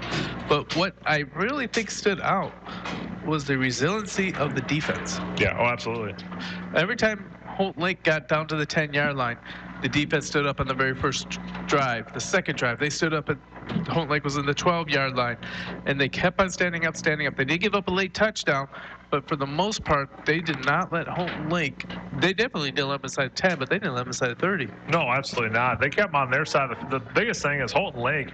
Very rarely did they have a short field, which gave them the kind of the bend but don't break defense to kind of make their way. So, I mean, obviously, if you got a short field, 40 yards, you're in the end zone. But when you're starting at your own 20 and at your own 10, you got to go a long way, and a lot of things got to go right to put one in for 6. Well, McBain Ramblers win during the Kelly's Pizza and Grill post-game show. Kelly's Pizza and Grill. Same great pizza, or same great food that was always been there, but some new creative ideas. Stop by and say hi to Caroline and Cody, to the newlyweds. You know, some people, when they get married, they decide to have a baby, but no, they decide to have a business, and they are doing a great job at that business. A restaurant at that. That's the biggest thing. A business is one thing. A restaurant is another thing. Thank goodness the Kellys has always had Sundays off, and you're able to have Sundays off as a restaurant in McBain, or else, man, that would be more obviously than what it. I know it's a lot. I understand it's a lot, but it'd be even more than what it already is. That's right. So, Kelly's Pizza and Grill, new ownership, McBain alumni, keeping Kelly's great. Absolutely. All right. So we need to have some post-game statistics, Trevor, and now you let the iPad of doom go to sleep, but why don't you wake it up and tell us what our summaries of the first half. Well, for Benny Rodenball, his number one thing was obviously on the ground. He got 2 touchdowns on the ground with 161 rushing yards. Only 5 passing yards for him, which is not his greatest debut passing. However, he had a great day with his legs. And a big one was Caleb Miller getting those 5 yards receiving. I want to try to find it. I think I'm missing it, and I want to see. Bryce Acom. Bryce Acom had a phenomenal game. I don't have the exact stats, but he did very well in the running game and was able to find his way for 159 yards rushing. Bryce Acom having a huge offensive game, 159 yards rushing. Benny Rodenball with 161 yards. I may not be very good at math, but that's 320 yards on the ground between just two players. Oh, absolutely. And then there's a lot of other players at the end that helped aid the win. So McBain does their damage on the ground. They punch a ticket next week to go face the Beaverton Beavers in Beaverton. And of course, that actually will be here on the station. I wanted to do a quick rundown of the scoring here. McBain opened up the scoring on a Ben Roundabout 13-yard touchdown run, making the score 6-0 in the first quarter. Benny wasn't done in the first quarter there yet, as he goes for another 8-yard run for his second touchdown. He said, you know what, I'm feeling it. So he goes for the 2-point conversion right after that, too. So 14-0 at the end of the first quarter. Second quarter action. We have another score as Bryce Acom gets his first touchdown, 20-yard run. And that ends the first half. Second half starts off with a Bryce Acom 5-yard touchdown run, making the score 26-0. Score keeps going as now in the fourth quarter we have different names getting in the end zone as Cowboy Blaine Houston, Landon Keller, and then a pick six by Jacob Hart, giving McBain 46 yards of point, or 46 points, not yards, 46 points. The lone score came from Hunter Bailey on a 2-yard pass for a 6 points for Houghton Lake. 46-6. The Ramblers win and move on. Now we got some awards to give out, so let's get this started. Can you please help me out here, Trevor, as you give me the Judy K. Gildy Photography Picture Perfect Play of the Game? What you got? What I saw was the Bryce Acom touchdown. That was the biggest one for me because he got hit actually pretty much at contact. He got hit again at the 10-yard line and got hit again at the goal line and found his way for the score. Just kept driving his way all the way down the field and found his way right up the middle. So Bryce Acom is my picture perfect play of the game. Brought to you by Judy Gildy Photography.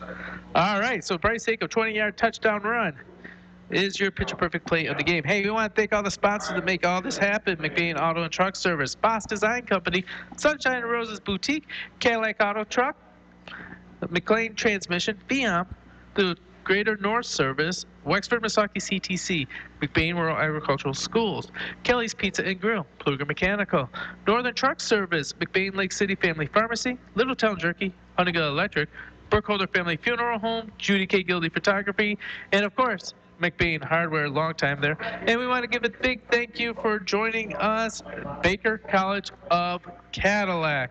Oh, a lot of spots there, but there's room for one more, and the playoffs continue to roll as they will be traveling to Beaverton. We'll have that action here next Friday, but before we go any further, we need the Hawkeye Player of the Game, brought to you by Boss Design Company. Trevor, who you got? See, now this one was kind of tough because obviously Benjamin Rodenball had a phenomenal game, and so did Bryce Acom. The one thing, so they pretty much tied in offensive statistics, but I do have to give this one to Bryce Acom for his defensive intensity. He's the one that was pretty much 100% the leader of that defense tonight, and he made some great plays, big hits, and awesome tackles in the backfield, and that is why Bryce Acom is my Hawkeye Player of the Game. Bryce Acom, congratulations. Please stop by for a gift card brought to you by Twisted Cow. Twisted Cow, the home of the Rambler Review, where they always have their game on their TV. And they always support McBain Sports. We want to welcome Gidget Farron into the McBain community, as she's the new owner of Twisted Cow. And my last little line here, what do Rollin' Wraps and football have in common? They both make Friday nights better. That's right. All right. So, without much further ado, this has been Gary Hawkeye Van, joined by Trevor Lucky. Haley Miller had a tough task of trying to keep us on the rails. We thank you for joining us tonight. Remember, we'll be back next Friday as the Ramblers continue their playoff dreams, traveling to Beaverton. You've been listening to home of McBain Sports on the all-new 107.9 CDY.